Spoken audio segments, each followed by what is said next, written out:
Hey, and welcome back to Remote Play Gaming Podcast. We're here for season two, finally, long awaited. Right there, we've got Evan with us. We've also got a new member, Curtis. Why don't you go ahead and introduce yourself really quick for everybody? Yeah, hey guys, I'm Curtis. I've been friends with Evan and Mark for probably over 20 years at this point. They just can't seem to get rid of me. They invited me on, and I'm happy to be here. Awesome. Yeah, we're definitely Welcome happy to aboard. have you. Yeah. Yeah. Um, just really quick, season two, we're back at it. We're trying to keep things a little more simple, streamlined, open, less focus on all the editing and taking out some of the hours that it takes to do this so we can get a consistent bit of momentum going for ourselves and keep the episodes coming out to you guys. So that's kind of the approach we're taking here now. And I'll start us off with the question of the day, though. And so we're right in the middle of Not-E3, guys. Kind of the time when all these games are getting announced, but it's not really in person. Although Summer Games Fest, I guess, does have an in-person bit, but there's all sorts of different events. Publishers are having their own events now, live streams, all that good stuff. So my question of the day for you guys is, do you miss E3? Do you think it should go back to these in-person conventions? Do you like what's going on now where they're just streaming these directs? And further to the point, there's a lot of different sources. So it's like day after day after day, but you almost don't know what to pay attention to because it's streaming from here or it's streaming direct from Nintendo or what have you. So I'm gonna turn it over to you guys and then we'll just go around the table. Yeah, I'll start off. And my initial response, my gut says absolutely I miss E3, right? Like, I think there's a lot of talk. It's like, oh, it's not necessary anymore and all this stuff. And it's just like, I think that just comes from the companies that had to pay millions of dollars to participate in E3, right? Yeah. Like, and they've convinced people, and then even the game journalism, right? Like for the game journalists, that is an exhausting few days of work, right? They're just going and they're getting no sleep. They're testing all these games, blah blah blah. But as a fan of video games, getting like this condensed, just like boom, boom, boom, new announcement, new announcement, new announcement, all seeing all the what's up with the games that we've been anticipating and all that stuff, just having it all nice one condensed package, knowing exactly when we're gonna get that each year, as opposed to like when's this Sony State of Play gonna happen? Is the State of Play gonna happen? When's this Nintendo Direct gonna happen? Is it gonna happen? It's like usually Xbox is pretty good about scheduling their showcase still, but like, you still have some of that uncertainty. It's been relatively decent this year. It's still relatively condensed, but we're still waiting on that Nintendo Direct, right? We still didn't know about the state of play until a couple days before. So But you're missing that structure, that guarantee that hey, this is the week. Xbox is on Friday, Sony's on Saturday, or whatever have you, and Nintendo's on yeah, Sunday, and that's what you're missing, right? I have the Xbox showcase on my calendar, right? Like ready to watch, just because like I told my wife, I'm just like, I was just like, hey, just so you know, I'm gonna block out these couple hours because like I get excited for this. It's like for a gamer, it's like Christmas in July or June, I guess rather. But Right. it's just a time to get excited about, to see what's coming, and like getting surprise drops and Yeah. yeah. So And for Curtis, me, what are absolutely. you? You feel the same way or no? Yeah, yeah, I think I feel the same way. Maybe not quite for the same reasons. I think mostly for me, it's just nostalgia, right? Like, I mean, for 20, 15, 20 years, we look forward to that first week of basically like summer break because that's going to be E3, right? I guess Mm-hmm. the long weekend. Just remembering those days of G4 coming in, watching the dudes and the ladies go Yeah. across the floor, just the stuff that they run into, and just you always have that dream. You're like, oh man, dude, I can't wait till I'm an adult. I can go out, trying to get a ticket or get one from a scalper or pretend I'm a journalist and sneak my way in there somehow. Just all this crazy stuff. Um, I do think there is something to be said about having kind of everything be relatively easier to find online from back in the day, when kind of like maybe G4 or IGN, like Mm-hmm. they were you just kind of like one stop shops for everything.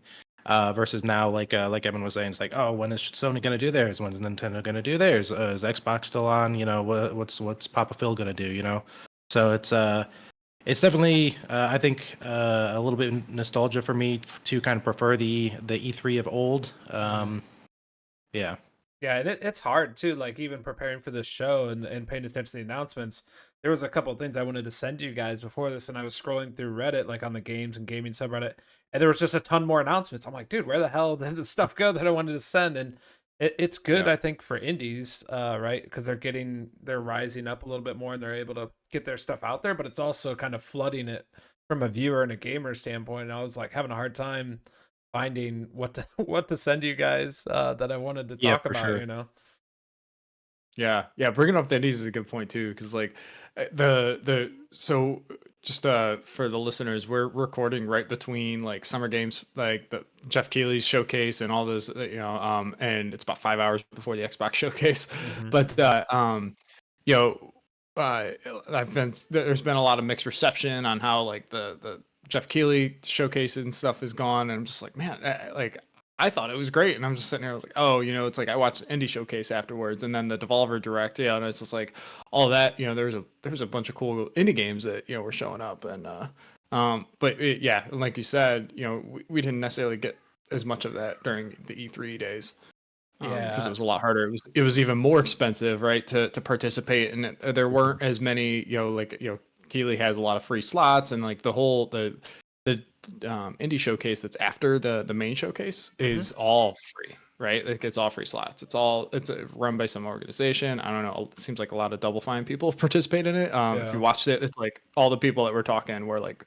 or at least most of the people were from like Double Fine. But it's a great way for those smaller developers, which in a world where like we're getting Balatro, and we're getting Pal World, and we're getting all these smaller studio games that are coming up and just taking the world by storm, right?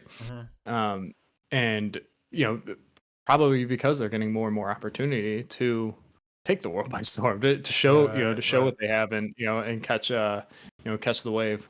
Yeah. And Curtis, did you hear any news at all about Summer Games Fest and like the reaction to it? I think mainly online, a lot of people were negative. Although like it kind of becomes an echo chamber. Like if somebody starts a negative conversation, it kind of just maybe stays negative. But I think what I saw was there's a lot of negative reaction about the show and about just Jeff Keighley. I don't understand the hate Jeff Keighley gets. I'm like, this dude's out here trying his best. He's keeping the thing alive. He's getting games announced, and everybody just wants to bitch about it. Yeah. Yeah, no, I saw the same kind of the same thing scrolling through Reddit. Is there's just like a lot of negativity, which is super unfortunate. I actually got to meet Jeff Keighley at San Diego Comic Con back in Mm, like 2011, 2012, and I talked to him for a couple of Wow. minutes in between shows. Super nice guy. This is back still in the days of G4 before he kind of branched out on his own.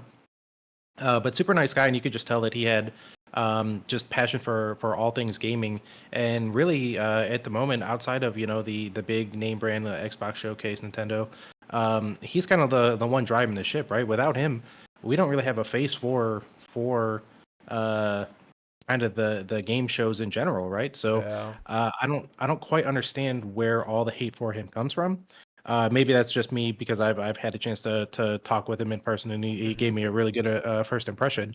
But even when I'm watching his Game Award shows and stuff like that, I mean, he just seems like like a genuinely good dude who just is here for his love of gaming. Right. Yeah, and that's ultimately what we're all here for, right? So, and I know a lot of people, Evan, like were complaining, the cost because I think the cost got leaked out or something for like a minute trailer, like 250,000 plus. 250,000. Yeah. Yeah, and that does sound like a lot, but I think people forget that like time slots at E3 were in the millions. Like, not to Yeah. mention going and setting up and getting the booth Right, time like and you all had to that. Yeah. be there, participate, right? Like all the overhead as opposed to just send a video, right? Yeah, Like, and the indies were not not getting in that, right? So, sure. yeah, I just can't understand the hate. I think maybe it's lack of perspective and maybe a lot of maybe new young blood, like just not knowing from back in the day. I hate saying that, being the old guy saying back in the day, but Yeah, and I mean, you think about it, right? Like first off, like I mean, I guess it is Keely's fault because of all the work he's put into, like, say, the Game Awards, right? But like the Game Awards are kind of just like the known show, like the most popular show, but they're not exactly the most like um you know, I don't want to say prestigious. I don't know. They're not the most like accurate way to measure like what are the best games of the year, right? Like it's just a way to like celebrate the best games, some of the best games of the year, and like Mhm. and it's mostly an advertising show and all this Mhm. stuff. And it's like, it's like try Keely finding that balance, right? Like he brings ton of ad revenue in for the show, Right. and there's a lot of complaints about that, but it's like, I mean, who's actually there to really watch to see who's winning the awards versus to see the new announcements, right? Like it's like E3 in December. Yeah. And but yeah, I think there's like some hate around that, right? And like people just people just like focus on those as the game awards, right? Like if none of the other ones are as important, but it's like when you think about things like the BAFTAs and the DICE awards, it's like those are probably better represented. Like those awards are probably better represented by the industry and like the Mhm. people that are Mhm. actually making games and stuff like that, right? That are signing those awards as opposed to just journalists. But Yeah. uh yeah, I guess some of the hate, but it's like, I don't know. To me, this guy's a net positive to the gaming industry, right? Like he's just a Mhm. net positive to video games. Yeah. Yeah. 100%. So maybe let's jump into. There's been dozens and dozens and dozens of games announced, but let's just start throwing stuff out there. Like, what caught your eye, either good or bad. Like, you won't touch it with a 10-foot pole, or you're lining up to pre-order. I don't really pre-order anything, but you're lining up to get that first day if it's looking good. Curtis, anything jump out at you? Yeah, I mean, obviously, it's not new. At this point, it's been talked about for a couple, well, at least over a year now at this point. But Space Marine 2, man, Oh uh, yeah, oh there's yeah. no just my level of 40K hype, and I can't stop. And so just seeing the trailers, the multiplayer stuff, the story, I am so excited for Space Marine 2. This game, full disclosure, could be just absolute garbage, and I'm still gonna love it just because I'm running around, as a giant Space Marine, Yeah. just slaying Tyranids. I cannot wait for it. Yeah, dude, looks sick. So I'm moderately into 40K, right? Not as much as you. I think you got three different tiers here. Evan's like not into it at all. Probably thinks it looks cool, but not into it. I'm in the middle, right? And then you got you. You're all in. This game looks incredible. Even just if you weren't a 40K fan, you could be like, wow, this looks kind of sweet. Maybe you could put it akin to like a Gears of War if you're a non 40K person looking Yeah, at it. definitely. The graphics look great. The animations look great. We know Space Marine 1 was hella fun. You're getting the 6v6 multiplayer. I mean, you're cutting down bugs out here. I mean, it looks good, Yeah. man. The 3-player co-op for the story, man. I mean, I genuinely hope they do a great job, kind of as a successor to the original Space Marine. But I'm super thrilled. I'm super pumped for it. Yeah, and that's coming out September 9th. Evan, do you have any, as an outsider looking in, do you have any thoughts on Space Marine 2? I mean, I watched the like quick little trailer. Like, I don't even know if I watched the full trailer. I just kind of watched a little clip of it. I listened to XB2, the Xbox 2 podcast or whatever. Randall Thor seemed to be pretty excited about it. He mentioned that on his list. I think one of the last episodes or whatever. But so I kind of was looking at it, and it's like I've seen there's a lot of 40K games that come out. I feel like there's Yeah. like 3 or 4 each year or something that just comes We've out. definitely We had been like blessed Bolt in Gun recent and history. yeah. And so I the Gears of War comparison was just kind of like, oh, that just like put it into like what kind of game it is to me. I was like, oh, it's some shooter. I don't know what it is. Bolt Gun's like a boomer shooter, right? And like Yeah. so Yeah. there's all kinds of different 40K games. It's not like each 40K game is kind of the same genre, which is cool. I like the idea of IP just getting a bunch of different games in a bunch of different ways, right? Like I wish more of my favorite IP would do that, right? But I don't know. Is it if it's on Game Pass, I might check it out. Uh-oh. Yeah. We lost Curtis video, but that's all right. We'll just keep trucking along. Okay. You just might had to But stop for a second. Yeah, sure. so yeah, if it's on Game Pass, that's great. And you're right, like the 40K IP does get rented out quite a bit. Sometimes for better or for worse, a lot of times for worse, but it Right. seems like they're starting to cook now. We're getting some good hits on the IP. Like Mechanicus 2 is gonna come. Curtis, I don't know if you saw that. So that's like tactics turn based Yeah, I is what I did. was thinking. and I think you get to play as the Necrons this time too. So like people are pretty hyped about that. So yeah, 40K fans are gonna be eating good real soon. Yeah, for sure. So, oh, God, yeah. That's cool. I was gonna say I was gonna bring up one I think that all three of us were pretty excited about. Yeah, go for it. And that is a little. It seems that like reception of it is a little more niche than like anytime I see this. But Civ 7 was announced, and that we were Yeah. all pumped about that. All three of us have put quite a bit of time into Civ 6, or it's just Civ as a franchise, right? We do quick shout out for And Civ 6 is like $3 right now if you don't have it. I think oh on yeah, Steam it's a that's sale. It's incredible. like $3. That's $2.99 on Steam. Yeah. Oh yeah. Yeah, go get it if you're listening to this and it's still on sale, go get it. Anyway, Civ 7. Yeah. There it was mostly just like, cinematic and a little bit there, but it's just like, I mean, the fact that we got more Civ coming, like, give it to me. Yeah, I can't wait to see what they do with this. Absolutely. Sucks that it was only a cinematic, but hey, they're working on it. I mean, just the music takes you right into it when you hear that, the orchestral music. One concern I had with this, also going to be on last gen consoles, so I don't know if it's that kind of age old debate, like, or is that going to hold it back, or is it going to be just fine and they're just going to downsize the game, or it's going to play like crap on the old consoles? I'm kind of over this thing where we're like 5 years into the next generation and we're still releasing on old platforms, and I get it, the user base is there, but anytime a game does that, like even Civ 7, I'm just pause for just a second and just like, okay, is it going to be awesome or what's going to happen? Yeah, I think that's a super valid concern. I guess my counter to that would also be, I mean, Civ 6 came out like what I believe like 8 years ago now at this point. So I can't even imagine how long they've been developing Civ 7 at this point. So current gen, as I would call it, like the PS5, Xbox One, Series X or S or whatever, they may have not even had like the dev kits available yet when they started development for Civ 7, right? So I definitely agree. I don't like seeing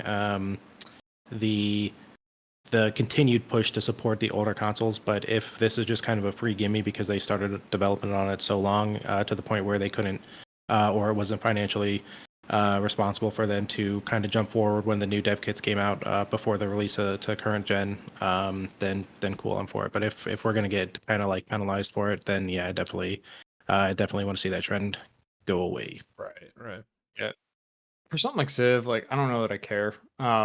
It's not like, I don't know, first off, like, frame rate and stuff isn't super important for a turn-based exploration game, right? So it's just like, they could if it runs at 20 frames per second on the original Xbox One VCR system, then whatever, you could still play it, right? And then downscale resolution and all, whatever.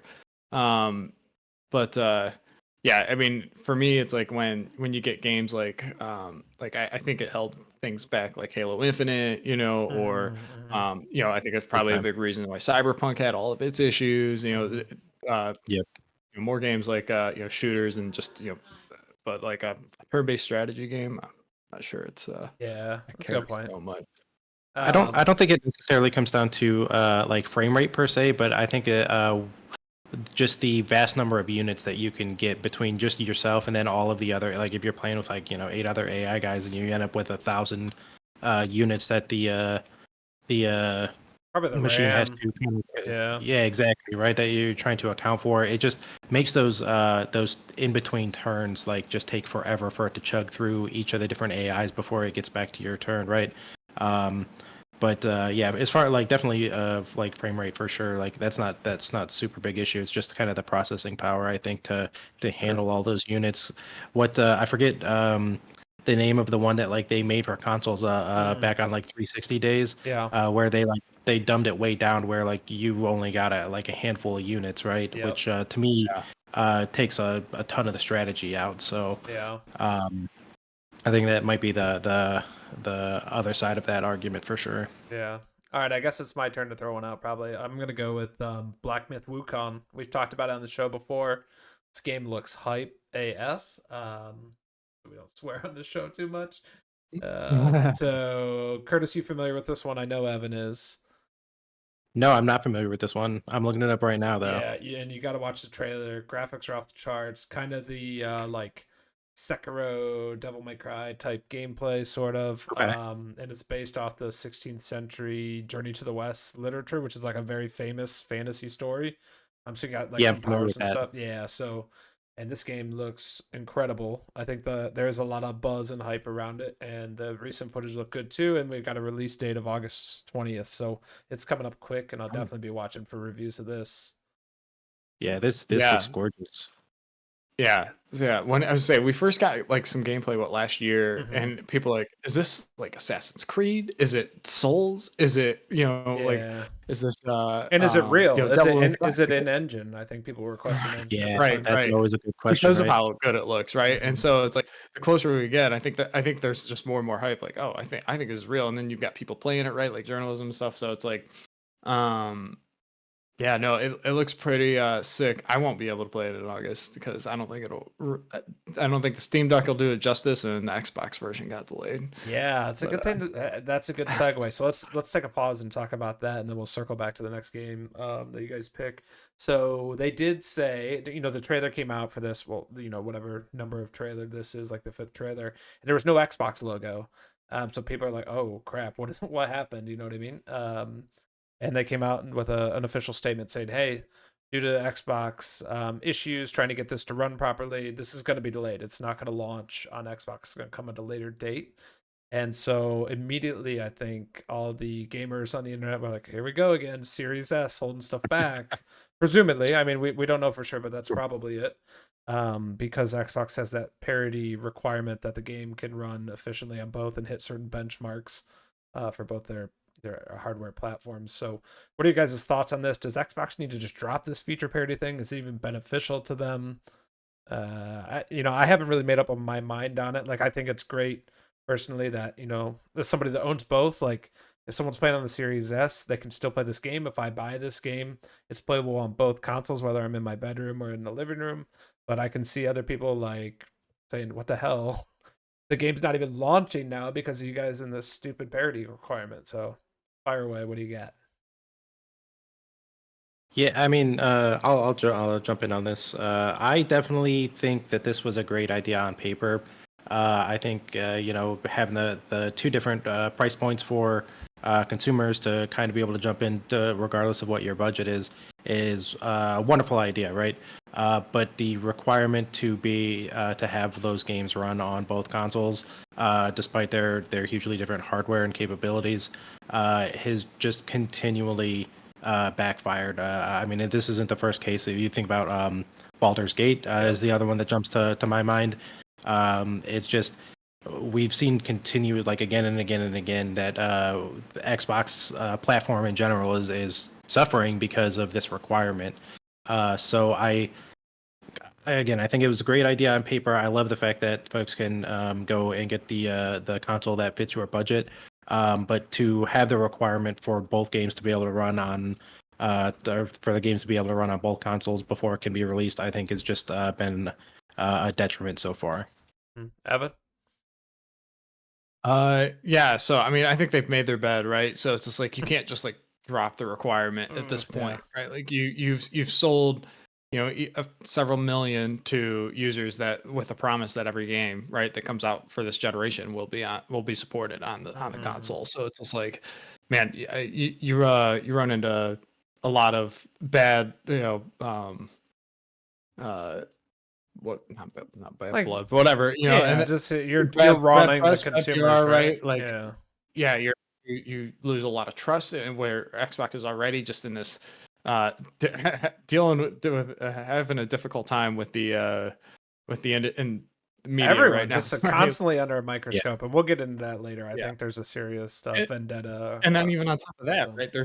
There would be, I'm sure, some legal repercussion there, right? Like, that it's just like that again, you sold these millions of users the system saying that everything would be supported. yeah. Um, which I'm sure even because Baldur's Gate had did make some compromises, right? Like it didn't. You Yep. don't have this local co-op on the Yep. Series S and stuff, and it's just like I'm sure they went through a big part of what was the hang up there was just the legal part of it, right? Like, is this going to be acceptable, right? Like, are we going to get ourselves into hot water if we launch this that doesn't have full feature parity, right? Like, what does full feature parity mean? Yeah. Yeah. 100%. Okay. What do we got for another game? Curtis, Evan, one of you guys, something else that jumped out to you, good or bad? We're going to talk about Monster Hunter Wilds. Absolutely. Absolutely. Yep. I'm glad you took it, so Yep. my pick doesn't have to be that.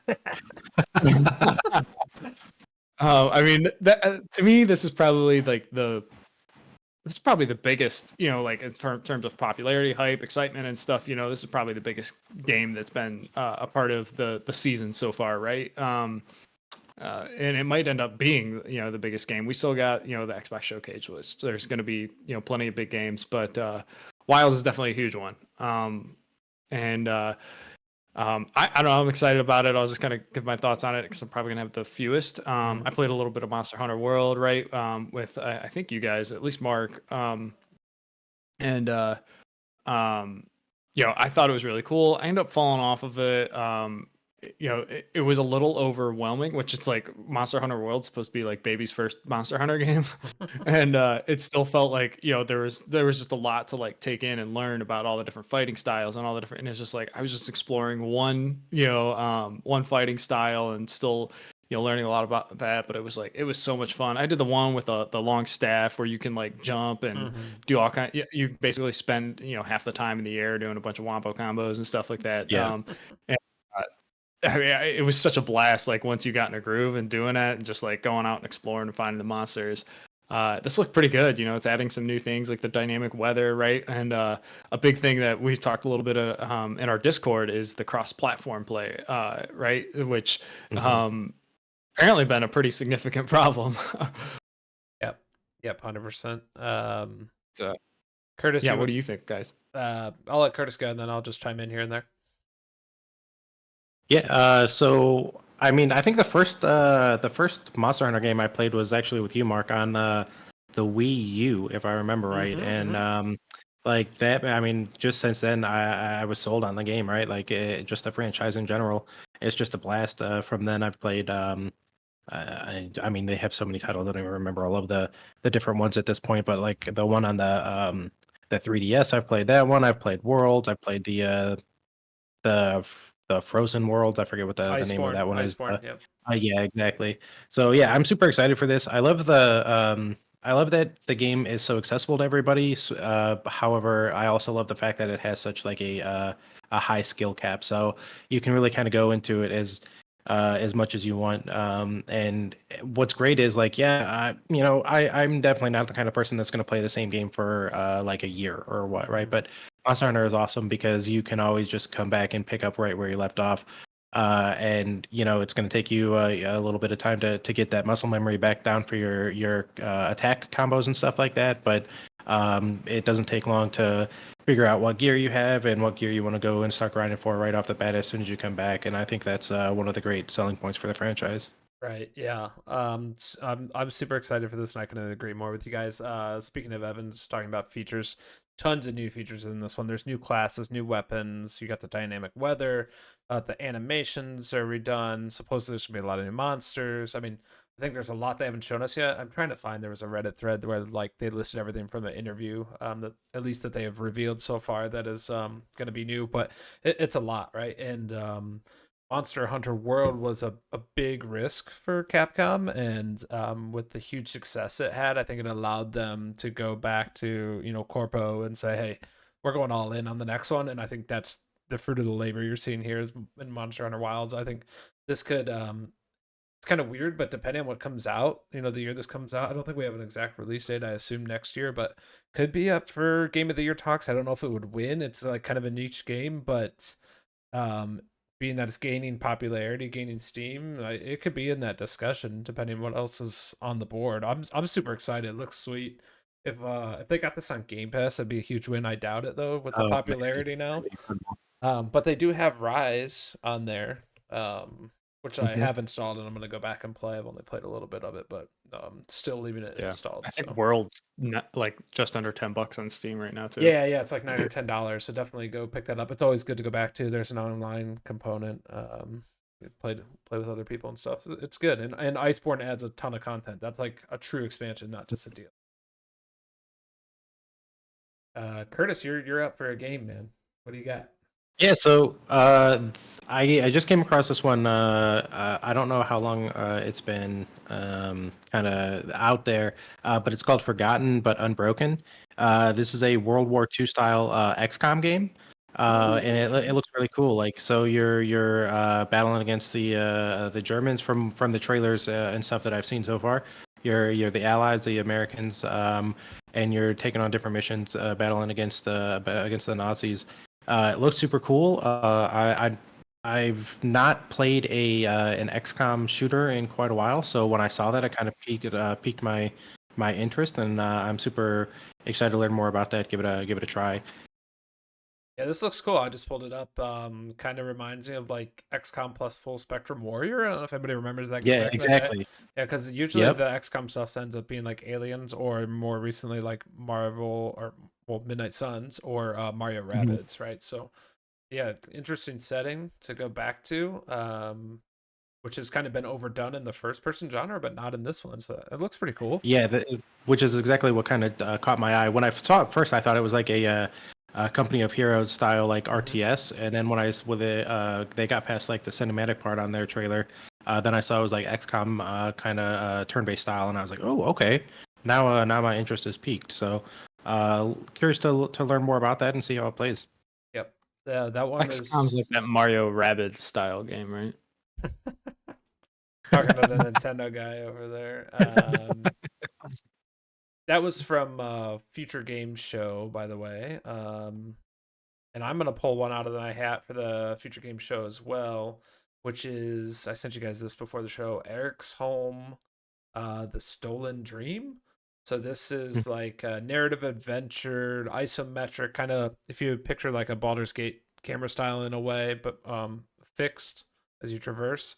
And then it's built in, I think, in Unreal 5. So then like when they go in and have dialogue and cutscenes, it's like true mocap, like they're doing motion capture. It looks super realistic, amazing graphics. It looked pretty interesting, part of the Future Game Show. So that comes out next year. Eric's Home, The Stolen Dream.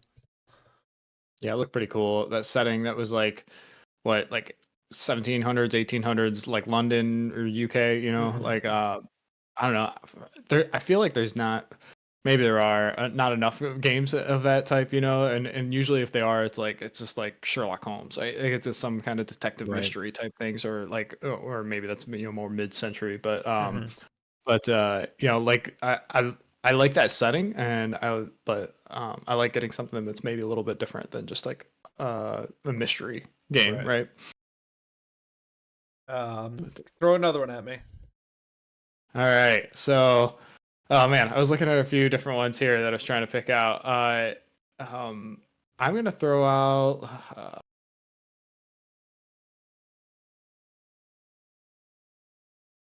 Throwing Crap. something. He's throwing nothing. Throwing a big That was nothing. something here. Yeah, Curtis, you got one?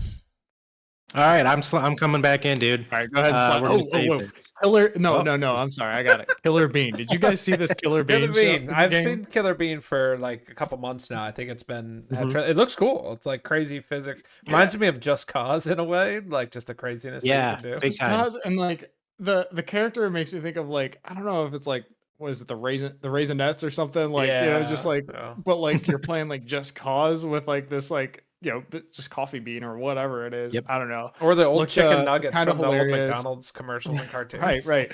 Definitely gave me like just like very like 90s like food animated, what is personified food character or something. I mean, Yeah. obviously that's what it is. But I don't know. I thought it looked pretty funny, but also like kind of like it might be actually pretty good. Some cool shooting action. Yeah, and I think it's an early. It's gonna be an early access game. I think. I thought there was like maybe some copies some people had played or something, because I thought I remember reading like positive hype about it, or maybe it was like a like a game jam or tech demo thing that was released before, and now they're doing like a full scope. But supposedly it's gonna be pretty good. So I mean, we'll definitely keep an eye on that one. Yeah, absolutely. I think the Just Cause comparison is perfect from what I saw from the trailer. Big, definitely. Yeah. All right, Curtis, you had one teed up, tagging you in. Yeah. So body cam. Everybody saw this a few months. I might have been 6, 8 months ago at this point. They saw like the teaser trailer come out. Uh, I mean, it was 50-50 whether you talk to somebody and they believed that this was actually like in-game footage or not, right? I mean, the trailer itself looked like so they slapped a GoPro on somebody and went and played like airsoft or something. Yeah. Um, Hyper that game realistic. is yeah, exactly, right. That game is released now, right?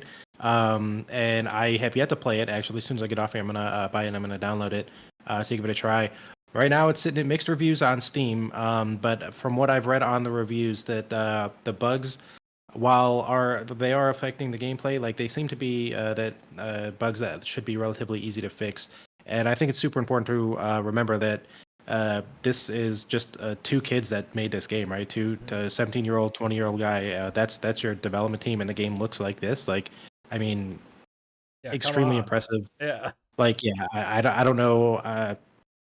I don't even know what to say to that with the just the visuals alone of that game. So I'm super excited to try this game out, and I'm really pulling for these guys, hoping they can get those bugs fixed to put that into the very positive or mostly positive level in the Steam reviews, because it looks incredible. I don't even know how else to describe it. Yeah, 100%. A lot of the like initial thoughts on it that I saw were like almost like a horror game instead of a shooter because it's so realistic and like Yeah, in real right. life, if you've ever done airsoft paintball or if you're an actual law enforcement or military person done shoot house, it's a jolt of energy, man. You peek a corner and a Hmm. guy's there, you got to react and go. And with how realistic it looks, it's startling when you come in a room and it's just and the audio, not only the video but the Yeah. audio sounds like super incredibly real. Yes. Yeah. Yeah. Yeah. Absolutely. Just It's say the definitely audio one. design. Go ahead. Go ahead. I was to say the That, audio design. Um, the audio design just seemed like it just like each shot like just carries the weight of like what it feels like. It just like, you almost feel it, right? Like, Mm-hmm. the visuals obviously there, but like the audio just really like takes that to the whole the next level to where it's just like if it you had this realistic visuals and it was just like pop pop pop. Like Yeah. yeah. that's going to really take you out of the immersion, right? The audio has to match the video or that immersion is just not going to be there. Yeah, yeah, that's a great point. Just a quick sidebar on reviews and stuff. I just think a lot of us gamers have lost a lot of perspective, and I've done this too. It's like you have so little time. There's so many games. Like if it's not a 9 out of 10 or 10 out of 10, it sucks. You know what I mean? And it's like, Yeah. man, like you said, these two I think they're French, like Yeah. teenagers or late teens made this game, and it's pretty badass like idea. You don't see freaking huge companies doing this, multimillionaire, billions of Right. dollars, and here's these two guys doing it and people are kind of crapping on it. It's like, come on, man, like let's get behind them and support them a little bit. Right. Yeah, Absolutely. Yeah. absolutely. Yeah, it's funny. It makes it like, all right, you got two dev. Like, there's a meme in there where it's like there's like two devs, and you show like some screenshot of how realistic this game looks, and Yeah. then you take like, having dialogue in Starfield, Yeah. and with Yes. with the character, and it's like how many thousands of devs, and it's like I mean I love my Bethesda games, but it's just like what are we doing AAA industry when, but Coasting. That's what I, they're doing. Yeah. yeah, for sure. I do gotta ask like what's your guys thought, and Curtis, you'll be able to hopefully reflect on this rather soon here when you go play it. But like the thought on like is too real? Like, do you get to like where you're in where it just like almost looks too real for a video game, that it's just like it is almost off-putting, like that first time you see a high quality HD TV, and it's just like people are just like, oh, it looks like home video, or it looks too real, like it just throws them Yeah. off. I mean, eventually you get used to it, so maybe it just takes a little bit of adjustment, right, like to get to that next level of hyper realism in video games. But as the Nintendo kid, it's just like I generally really like my games to be stylized anyway. But you can appreciate, like I started playing Hellblade and stuff, and just like just taking in appreciating the impressive feat is to make something look that impressive. But when it comes to a gameplay, I mean, does that is that jarring? Is that a good thing for necessarily for video games? And what are you guys' thoughts on that? Go ahead. Yeah, so I think it's a very good question, right? Personally, I think I'm all for the innovation, right? I don't know that I've seen another game that looks like this, uh, regardless of what the gameplay is, whether it's a shooter or an adventure game or anything like that. I don't think I've ever seen another game that has the visuals that this game is showing, and I'd love to be wrong because I'd love to go out and see other games that have something that is similar to this. Um, but if this goes well, then now they're kind of the market leaders in this, right? So that means people are going to start copying that, and then we're going to go along that train of just kind of rising tides raises all ships things, right? So I'm all for it. I definitely see, there could be some political consequences and stuff like that of it just looking too realistic, and especially with all of the shooting and stuff that we have going on. But as far as I'm concerned, I think it's great. I love to see more of it, and not just in the shooter genre, right? Just in anything. I tend to like my games to look more realistic versus stylized. That's just my personal preference. I'm not like a big Nintendo guy with all of their bright colors and stuff like that. But then I'm also not like a super Dark Souls guy where everything has to be grim dark either, right? But I just more so than this just being a shooter, I think the innovation that these guys have been able to come up with, just the two of them, is super cool, and I really hope other games are able to kind of take advantage of what they've put together here. Yeah, totally. I think I would agree with that, and I'm all for it. To answer your question, Evan, I just there's a high bar when you do that, and you're going for immersion at that point, right? Like this is immersive, Yeah. and so if the game doesn't perform well, it breaks that immersion, and I think you get a bad taste, right? Like you're fully immersed, and then you get a frame drop, and it's like, oh, it's very jarring in that way because you're at such a high level of immersion and perfection that any misstep or mistake, a frame drop, an audio cut, whatever it is, it just breaks that, and it gives you that Sure. negative feeling. And maybe that's where some of the negative reviews are coming from, But Sure. Yeah. So go ahead. no, that's it. Yeah, I was say so maybe a better question out of that would be like, uh, you know, I guess I don't want to call it a distaste. It's like like I said, I've started playing Hellblade, and it's just like to appreciate it for the spectate, the spectacle that it is. But like I feel like there's a lot of games in the industry, especially over the last like decade or so, that's like once we got post Xbox 360, PS3 era, game development time just dramatically increased, right? Like it's just games take longer and longer and longer and longer to develop, and then like they're launching with more and more and more bugs, right? And they're just like, oh, just get it out there, and then we'll fix it, later. And like We'll do it part of live. that is right, and part of that is like like and maybe this isn't a totally accurate perception, but it just seems it's just like this chase toward better looking, have more detail, hyper realistic visuals has caused compromise and things like gameplay and dev time and things like that, to where it's just like, all right, it's just like this game has to look as real as possible, and we don't really care about anything else. And like I said, maybe that's not the exact an entirely accurate, right, perception, but I guess maybe that is it, if this comes out and does well, does that cause the industry to just does that further that further the problem of maybe that happen, or increase the likelihood of running into that issue?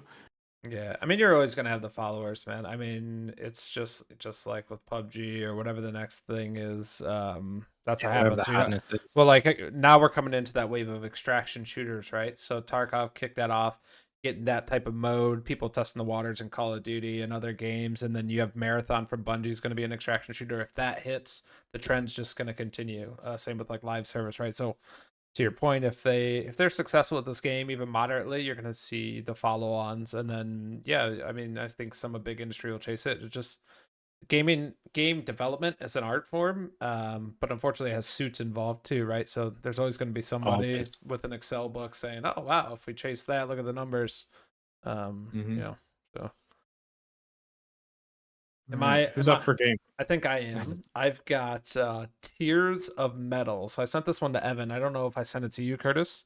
Tears of Metal. So if you watch the trailer for this one, right off the rip, you're like, wow, this is like a Dynasty Warriors ripoff, I guess. I don't know. It's like, okay, cool. But as you watch it more and more, it's like a Dynasty Warriors esque type gameplay with roguelike and remind me a little bit of like Darkest Dungeon. So like a little bit of Dynasty That's Warriors, Darkest Dungeon, and so on. And so you're like actually getting abilities and building up things, but then the gameplay is like you're out slaughtering a bunch of random dudes in the battlefield, and then there's like tougher dudes and bosses. It looks fun. Yeah, Yeah. it's funny you say Darkest Dungeon. So I just pulled this up on Steam because I hadn't seen it before. The literal first thing I thought of when I saw the art style was Darkest Dungeon. Yep. And you'll see So that I like in the definitely see font that. and the trailer too, like in the menus. Yeah, definitely. This looks really cool. Yeah, that art style I thought was really cool. The Warriors gameplay, I'm just kind of like, maybe, like there's fun to be had in the Warriors loop, right? The Mhm. gameplay loop, where it's just like, it's not necessarily one that like just keeps. I mean, it certainly has its fan bases, but for some, for me, and I think it's relatively niche for people that like commit thousands of hours to these Yeah, types yeah, of yeah. games. But And I don't think they um, innovate on that a lot though, right? They know their audience. So that's why I look at right, this and I'm like, okay, if there's a little innovation here, a little bit of true, roguelike, like I could be into this. For yeah, sure. yeah. Yeah, definitely something I'll be keeping my eye on just because of that, right? Something that maybe mixes up the formula a little bit because there is fun to be had in that type of game, and the art style I thought was just really cool. It was very striking. Yeah. Cool. Um, Who's up? all right, What do you got? Anything all else? right. All right. I'm gonna see if you guys. Mark, I know we've played Shredder's Revenge. Curtis, are you a beat 'em ups guy? Did you play TMNT Shredder's Revenge at all? I did not play that. I know where you're going. Okay. I know where you're going. Mighty Morphin Power Rangers Rita's Oh Rewind. boy. This game looks so freaking cool. It does. Like, Yeah, it it's does. just yeah, and it's just like I said, it just really is just like, oh, this is the Shredder's Revenge of Power Rangers right now. Like, and then there's some other type of gameplay and stuff in there other than just the beat 'em up levels. But man, um, I am excited I'm excited for this game. I just want everything to be on Game Pass because that's where I play Shredder's Revenge as well. But I'm Yeah. just kind of like, oh, I love Yeah, this. for But sure. I'd also pick I mean, like $20 or something like that. And my 5-year-old loved Shredder's Revenge, and so I'm just like, oh, I'm sure he would just love to be, an action-packed ninja. But anything where you throw a ninja in there, so I'm gonna, I'm definitely looking forward to this one. Yeah, man. Drop the quarter in and play. Like anybody could play, right? My wife played, my kids played. Kids were kind of terrible at it, but we picked up the slack and played. My dad played. We played online with it. I played it with coworkers locally when I was doing some stuff. So it's super awesome. The TMNT Shredder's Revenge, and this looks like it's right up the same alley. Like it just brings that nostalgia back, but well implemented. Curtis, do you play any of those games at the arcade back in the day? The Yeah, Simpsons, so X-Men, any of those? as soon as the trailer for this popped up, the gameplay trailer for it, I instantly got like teleported back to like when I was like 8 or 10. My buddy had a Sega Genesis and had a game that looked just like this, right? Mhm. I don't know the title, but I just remember that it was a Power Rangers game, and so just straight for nostalgia's sake, I would definitely give this a try. It looks great. Yeah, it looks pretty legit. I think we are tagging in Curtis for another Oh game. boy. All right. So this is the last one that I got on my list. Called The Precinct. I don't know a ton about this one. The trailer was I s- relatively short. But so this looked like a quasi like police simulator. And so it had not quite a fully top-down view for your guy, but kind of like tilted back just a little bit. And I'm excited to learn a little bit more about this. It comes out in August. I mean, in the trailer, the guy's running around. He's like giving people traffic tickets and stuff like this. I don't know. It intrigued me, and I want to learn more. I saw this and almost dropped it in our chat. I was just like, I thought Curtis as soon as I saw this game. It looks I see. cool. It looks cool. It Yeah, looks like man, wasn't there a Hitman game that was this type of style and art like that like isometric view? thought they did a Hitman Is game that the like this. is it the mobile one It that like might got pretty be good, not Hitman pretty good Go. reception? Oh, okay, that's what I was thinking. Yeah, but I don't know. That's what it reminds me of. And the police chase thing reminded me of like old school GTA. Yeah, exactly. That's what I thought. So when I thought Yeah. saw it, just like straight off the bat, I was like, "Oh, this is like GTA 2, right?" Yeah. Just with like upgraded graphics, and then as it goes on, there's like the police chase. He's writing out like tickets and stuff like that. It looks interesting. I'm curious. I'm looking forward to finding out more about it. Yeah, another good future game show on there. I think it's back to me. So one that I was really excited about that kind of came out of nowhere was Possessors. So Heart Machine, so they did Hyperlight Drifter, and they have Hyperlight Breaker coming up, which we can also talk about, which looks cool. But this Possessors one came out of nowhere during the Devolver Digital Direct. I loved like the art style, the world building type of thing in here, and I'm just looking forward to seeing more of this because like Heart Machine's a good dev, I think, good team. So like let's see what they got. What do you guys think about this if you saw it? Yeah, I did see it. I'm gonna have to refresh my memory here on what Yeah, so remember it's like that neon good. colored like side scroller platformer Yeah. fighter thing. Oh, okay. I mean that's my kind of game. Yeah, 100%. Yeah.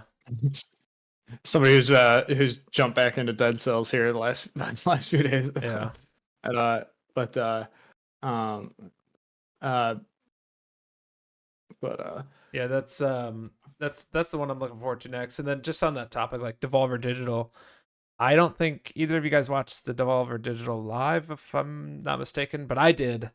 And man, was that thing creepy. Like they always have some weird like skit they're doing when they're announcing their games. Oh, But yeah. this one was next level serial killer stuff, man. It was so Oh, gee. All right. it's like this guy's right. like the show itself. Yeah. yeah, so like It was it was like that weird 70s vibe. Like I was watching Mindhunter or something, and there was just this weird looking guy like getting ready for the imaginary birthday party of I would assume Devolver, like their 10th anniversary or whatever it was. And he was just having like weird like serial killer type thoughts, and then they would like announce in a game, and they would show the trailer, they would cut back to it, and then like a cop shows up at the house and is like, "What's that noise in there?" They go in, and like somebody was like stuck in there, and it was weird, man. I mean, it made me uncomfortable, but I couldn't look away. every Devolver Direct, right? Yeah, 100%. Yeah, this was just the Yeah, weirdest the one yet. where it's like it was a weird one. They yeah. It's just like, I mean, I guess that's they've just fully leaned into that, right? They're committed to the bit. Yeah. Oh And yeah. they just dive harder each year, it feels like. Yeah. They don't care. I They're mean, all... Volvi as a character is just creepy, I think. I know. He looks like those like just like if you took those whatever those things from Pikmin and just made them extra creepy. Oh yeah. Yeah. You know what I'm saying? Yeah. But, And then they had this weird like 70s 80s cartoon playing over, like old school like He-Man type graphics, and it would like cut in and play with this, and it was like, "Oh, hey Volvi, can you come help save the day?" And it was like, "Dude, what is going on?" Yeah. Yeah, it was weird. I caught back up on Possessors, and yeah, absolutely hyped for that game. By the way, it's just it's got some like hook shot type or some kind of like sling hook shot type mechanic going on there, platforming, action combat, swinging a guitar and beating down enemies, so freaking cool. Yeah. But I guess another one in the vein of the Devolver Direct I'll bring up here is Angerfoot. Which one? Angerfoot. Angerfoot. It's like yeah. It's like the Hotline Miami first person. It's like if Hotline Miami goes to first person, and it's just like like because it's kind of that heisty. You're putting on the ski mask and running it, and but it's like your foot is just flying up on the first person on the screen, and it's just like the whole gimmick is that like whatever shoes you put on give you special powers. Like you put on these pair of Nikes and they give you like flaming feet, or the next one gives you like uppercut feet, where uppercuts dudes in the air, and then you still have other weapons and stuff. Right. But, I'm watching the trailer right now. This looks incredible. Yeah, I hadn't heard of this one, but I'm so excited just from the first 30 seconds. And this is something you only get from indie games, right? Like you don't get this. No AAA developers making a game like this, right? It's too risky, right? This is where indie games shine, right? Yeah, it's just like, dude, just give me something that's just fun, like that I just want to dive into and just have some like fast paced action and just like have some laughs, have some joy, right? Like just have a good time.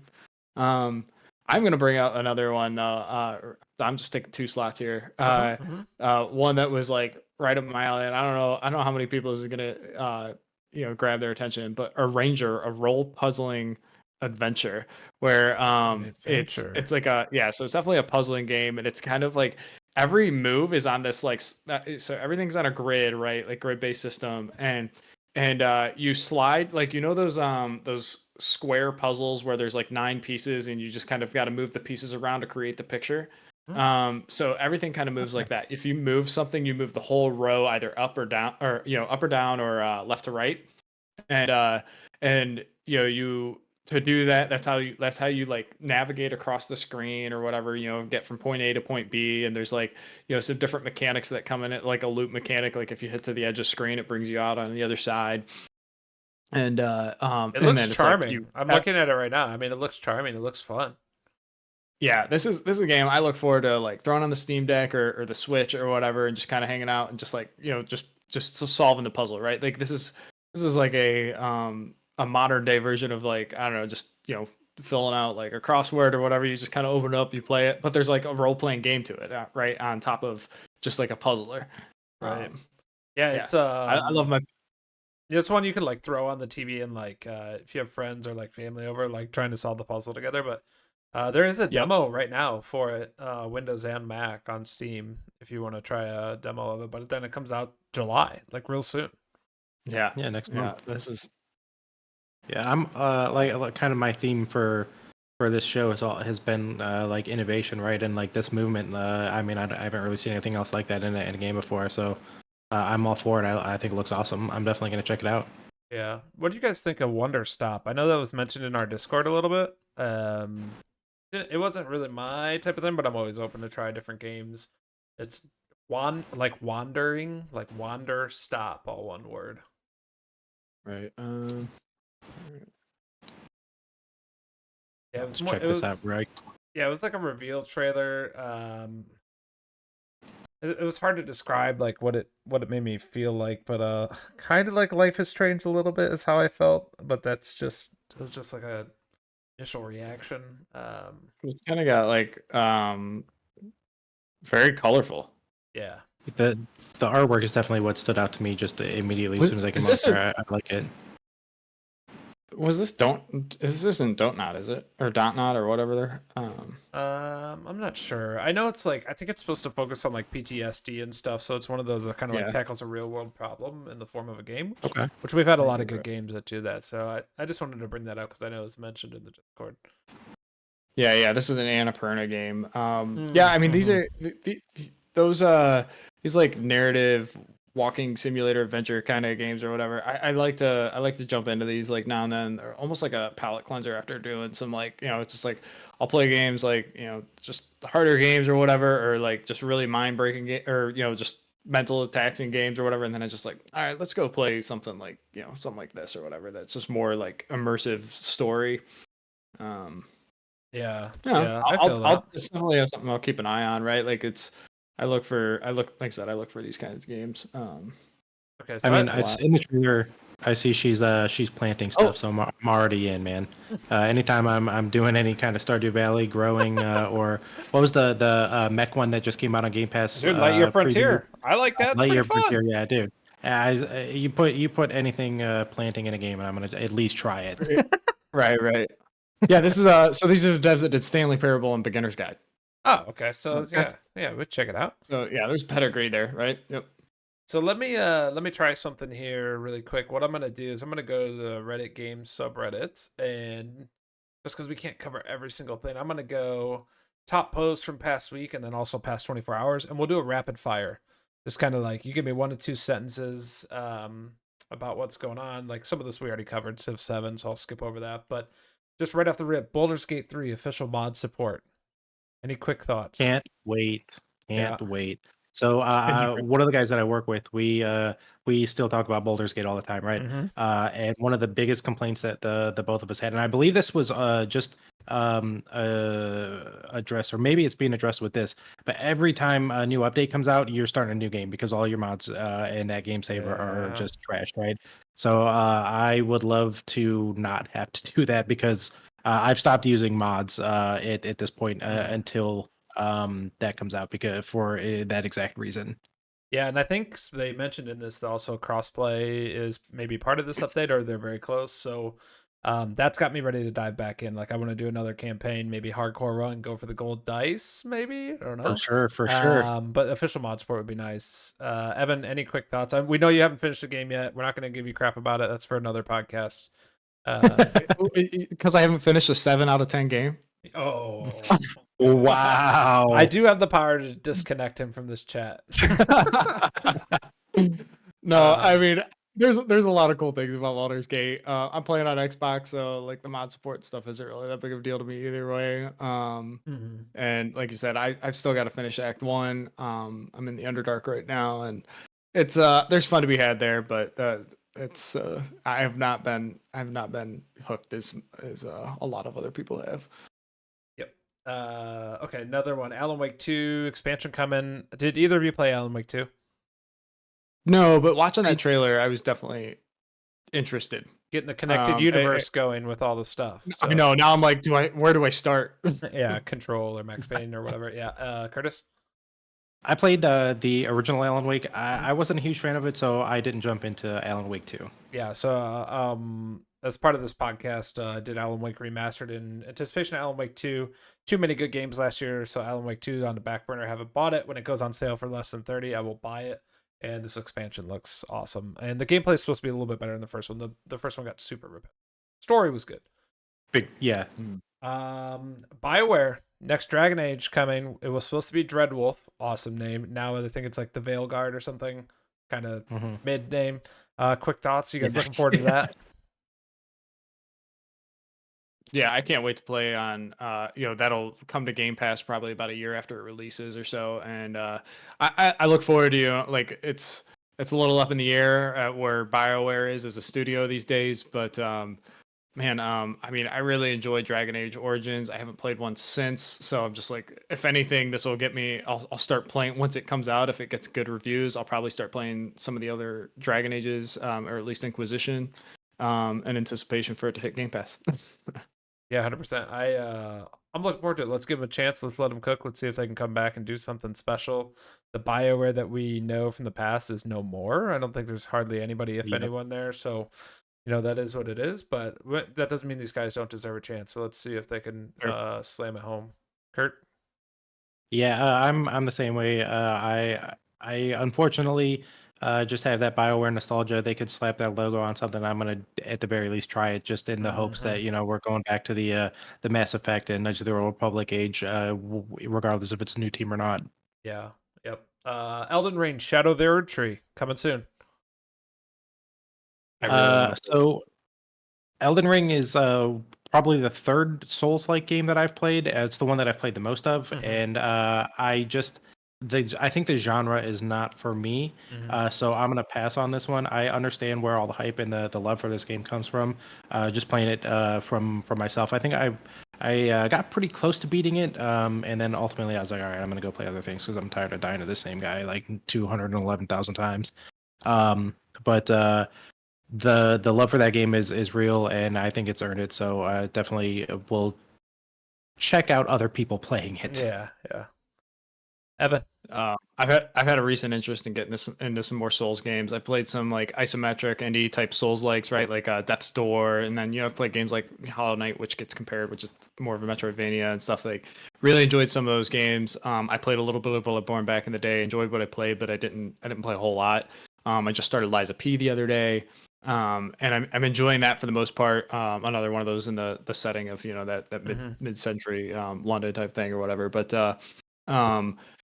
we've talked on this podcast, if any of our legacy listeners here at this point or for the reboot, but I love Breath of the Wild, Tears of the Kingdom, right? And it, there's a lot of comparisons to like what Elden Ring did to, like it brought like a lot of it had a lot of inspiration from Breath of the Wild to the Souls formula, right? So, marrying those two, I'm getting interested in Souls likes, and you throw Breath of the Wild comparison on there, I'm definitely interested. So I didn't play Elden Ring, but that is like my top game that I don't have right now, that I just keep an eye on price, any kind of price drop, and then at some point I just buy it, even if I think it sits around $50. So Yeah. um 30, but, 35 or less is probably good.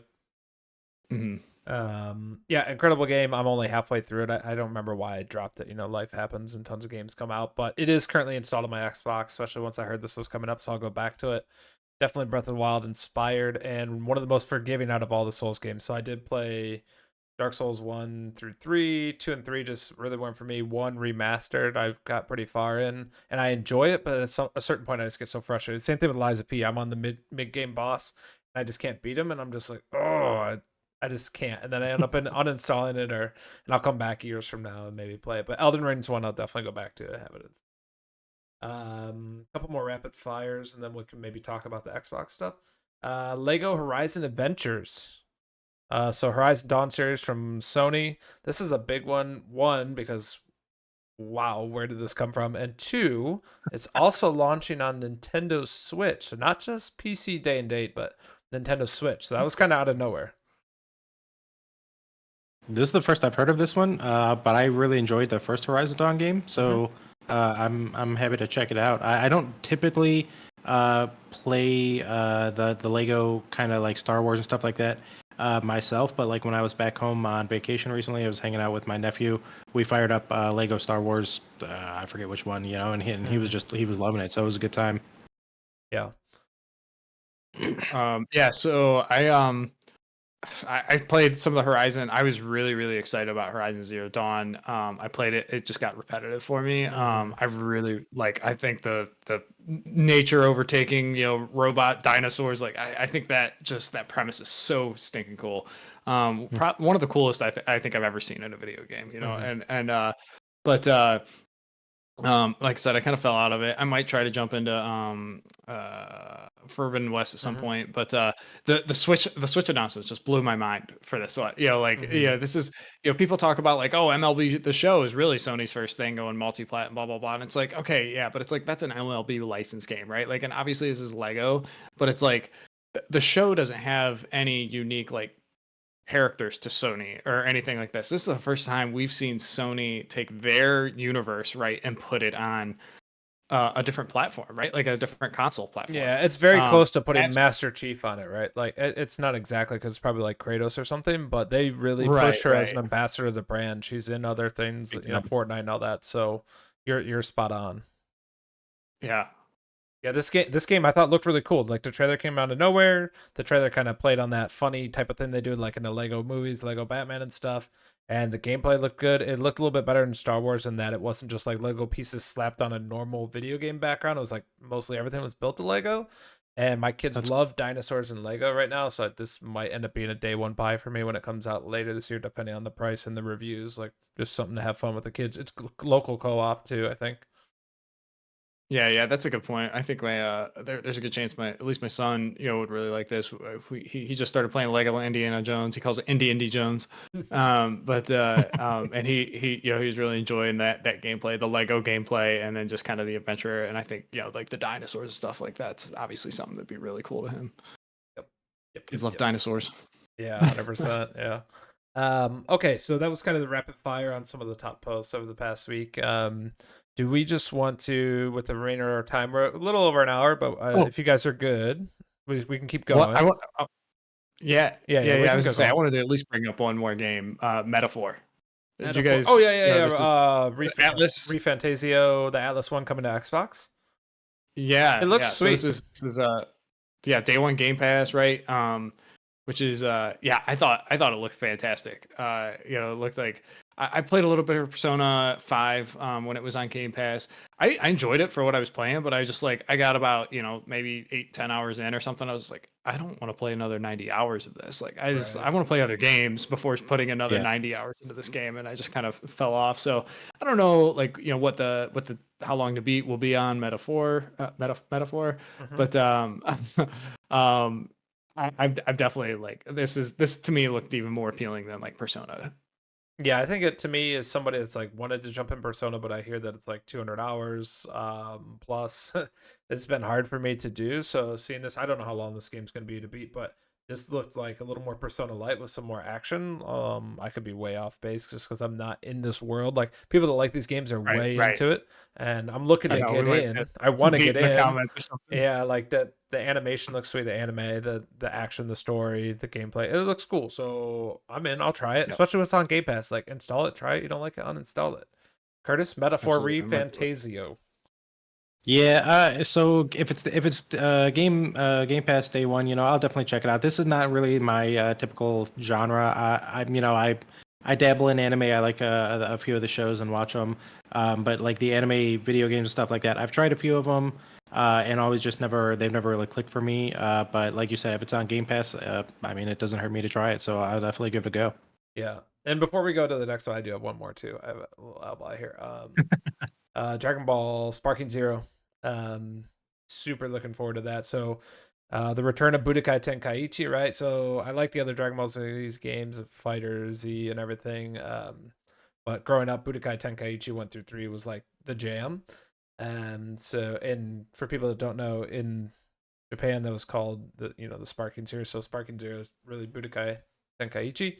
Um, and I'm super excited for this. I know the fan base is probably split. I don't know if our listeners or people in the Discord are in on this, but some people feel like this one is more like power up, do some cool super move, and then watch an anime cutscene go. To me, that's the sweet payoff. All the different characters and you're fighting, and then they do some mega sick attack or whatever, or team up or fusion.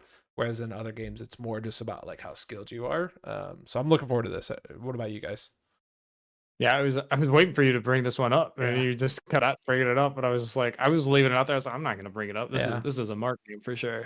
Yeah, and yeah, I know. I'm going to bring up another podcast, Spawn Wave. He's a huge Dragon Ball fan. I think that's how he's actually like he was doing Dragon Ball videos to start his channel like back Mm. before the Switch was announced.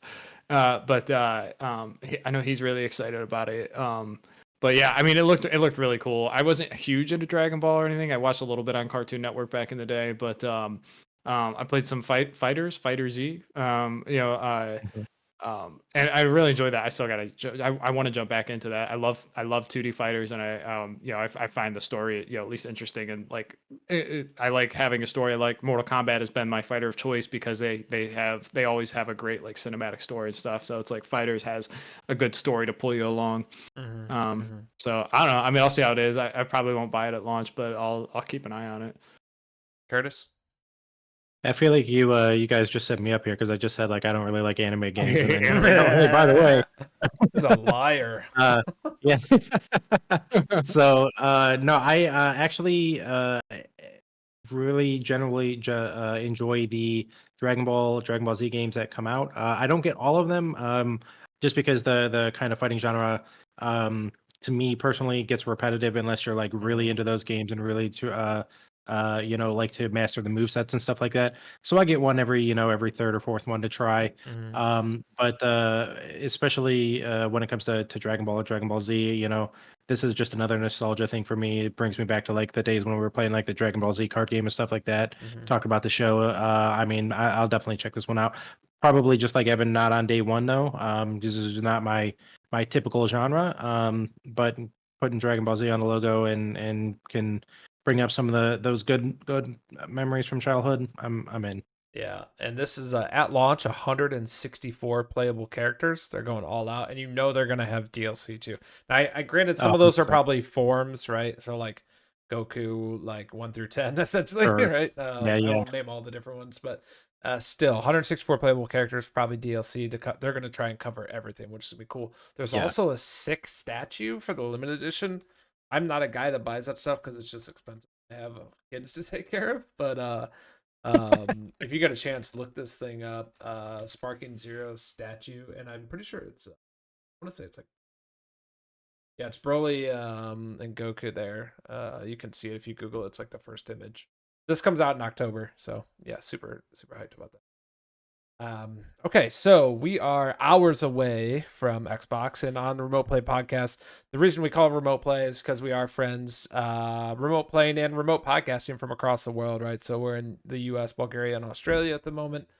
So we cover a lot of different time zones. Unfortunately, I'm the loser for today because at 3 a.m., I believe, is when this Xbox thing's going to kick off. You guys are going to have all the fun, and I'm going to wake up to all the spoilers. So, um, what do we want to talk about with this show? Maybe we'll talk about what you're anticipating, rumors, and then maybe what we know is going to be there as well. So, just right off the rip, are you excited for this? It's the Xbox showcase followed by the Call of Duty Black Ops 6 reveal or showcase.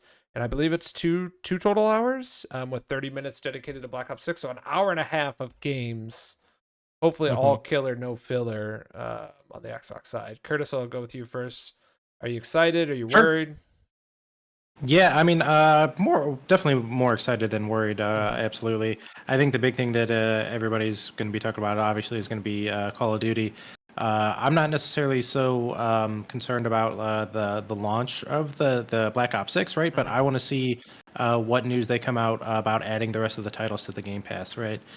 We already know that Black Ops 6 is going to be on Game Pass. I believe it was day one. And I want to see how they're gonna add in the rest of those franchise titles, right? Because I'm a big fan of the single player campaigns that are in the Call of Duty series, right? I dabble in the multiplayer. I'm terrible at it, but it's just a good way to keep in touch with friends from around the world, right? So I'll play it to hang out.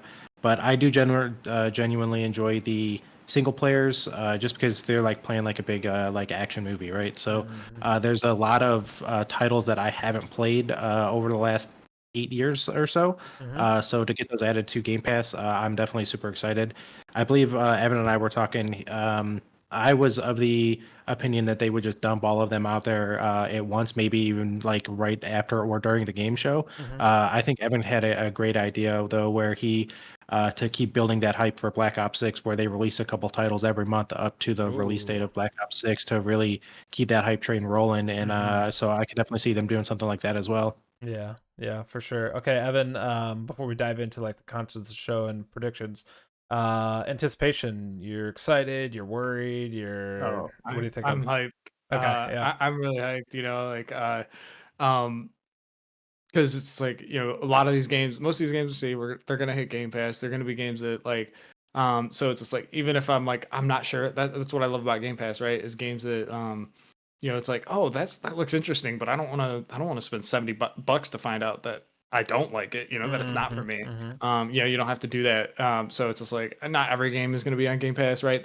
I think they kind of dropped that almost requirement or whatever they had for the showcase a couple of years ago. But no, I'm super excited. I want to see more from Indiana Jones. I want to see more from for about Avowed. I've heard that's coming along. Coalition maybe have gotten involved in stuff to help with those visuals that were complained about last year. It really just like what's coming out. I'm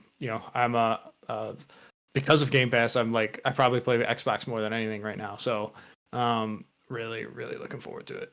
Yeah, I would say I'm pretty excited too. I'm a little nervous for these guys because this could be a whole entire podcast, but we'll talk about it briefly. It's just the level of expectation is just always high for these guys. Look, we know they're last in hardware. They're being outsold 5-1 to PlayStation. There's all this stuff about multiplat, Microsoft getting involved, and the Activision acquisition. Has left some people less than confident in what's going on. So they do have a lot of questions to answer, but I also feel like they're unfairly under a microscope a lot. I mean, they've done a lot of great things. They have some good games. They do need more games, but every single game that comes out for them or that it gets announced is just under this microscope. And it's like, if it's not perfect, if it's not the game to put them on top and be the next God of War, the next Halo, then they fail. So I'm really hoping that that's not the case here. And they just come out and crush this showcase, and then they have a good showing with Call of Duty as well. Yeah, that's a Yeah. really good point. It's just like it seems like it's like anytime they have a significant release coming out, it's just like always like this is the game that's got to bring Xbox back into the conversation and all this stuff. And it's just like you had Redfall was obviously a disaster. I mean even back to Halo Infinite, right? They had that drought after Halo Infinite, but it's just like Halo Infinite came out, people love people are really enjoying it. It got like an 87 on Metacritic, Mhm. and then like the multiplayer just didn't have season 2 was just empty, or season 3 or whatever, just like the content drop just really dropped off for the multiplayer. So it's just like, oh, then that had its issues. And then we went through a major drought of first party exclusives, because there were games like Psychonauts 2 and stuff that came out in that time, but really until Redfall. And then Redfall was just Mhm. awful. And then Off a cliff. yeah, um and then Starfield was that next one, and it's like Starfield was great, but it wasn't. First off, it wasn't it didn't wasn't nearly as good as Baldur's Gate 3 that had just come out at that time, right? Like it didn't.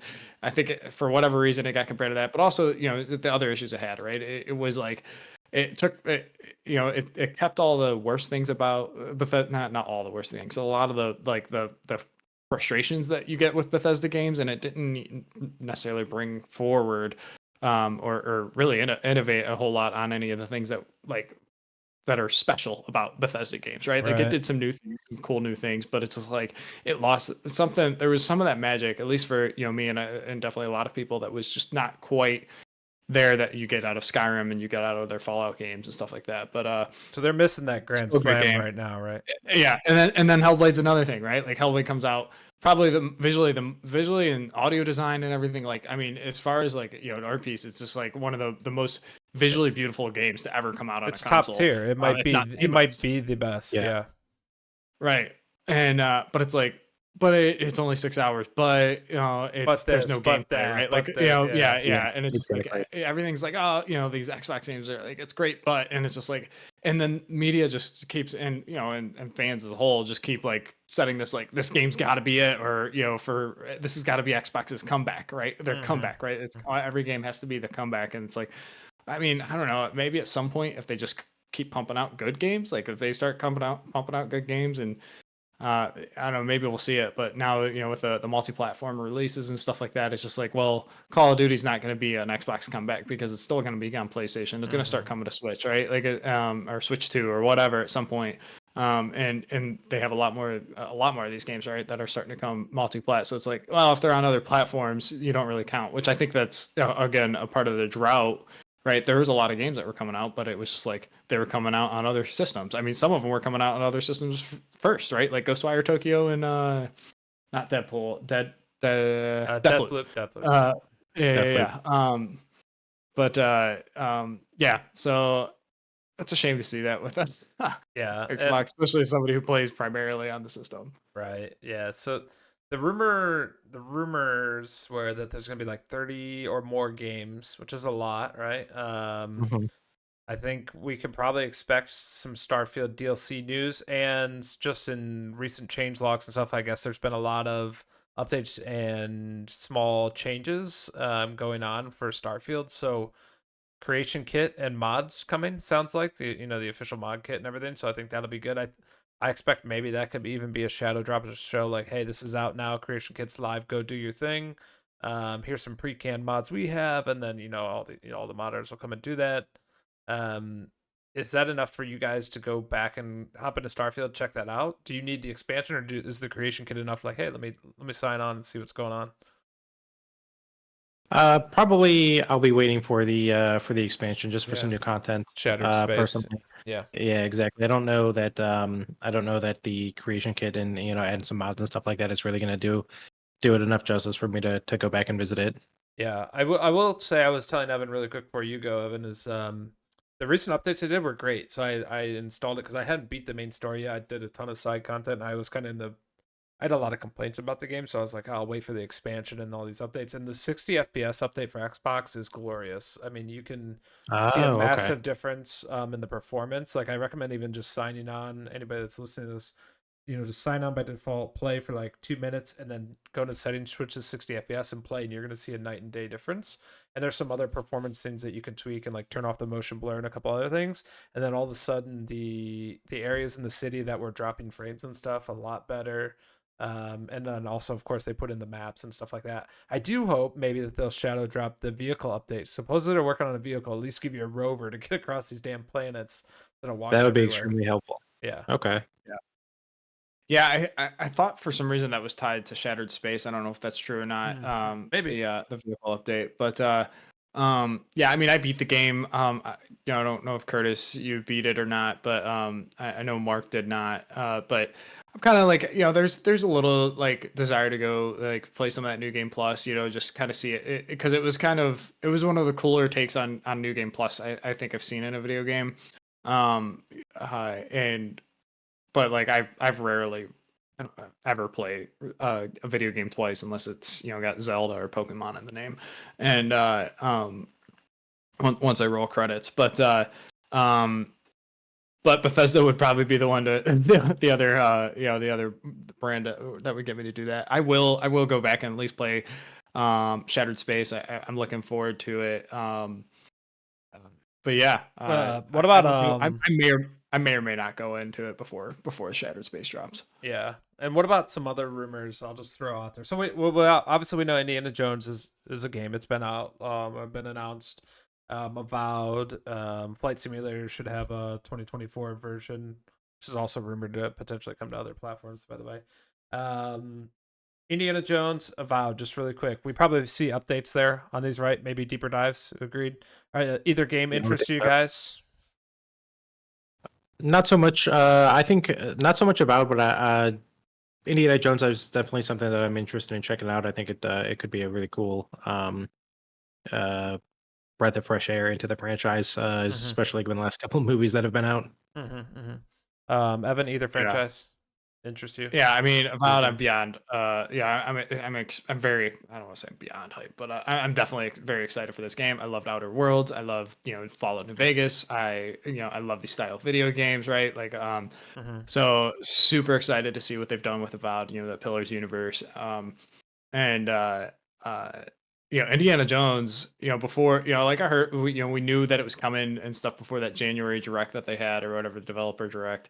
And I was like, yeah, whatever, like Arcane games, like while I can appreciate them, like I've not really had one that really sucked me in. But seeing that trailer and that January direct, I was like, oh man, I'm now really excited. It looked really good, and I'm very excited. And I just watched the Indiana Jones, the original trilogy, for the first time this year with my wife. Right? Hold on, disconnecting him. Hey, I watched Why them, right? did we invite him to this? Yeah, no, before that the only one I'd seen was Crystal Skull, so Oh my god. but That's probably why I never watched the other ones. He's like, wow, this shit's terrible. Yes, exactly. I don't know. The first three don't have Shia LaBeouf, so so you're interested. yeah. Before you embarrass yourself more, we'll go to the next topic. No, really quick, Indiana Jones. I'm interested to see what Bethesda can do besides their typical thing. So let's see what ZeniMax and Bethesda have in Indiana Jones. I mean, it's all this stuff's gonna be on Game Pass, right? So that's the great bit about it. Avowed, definitely interested in.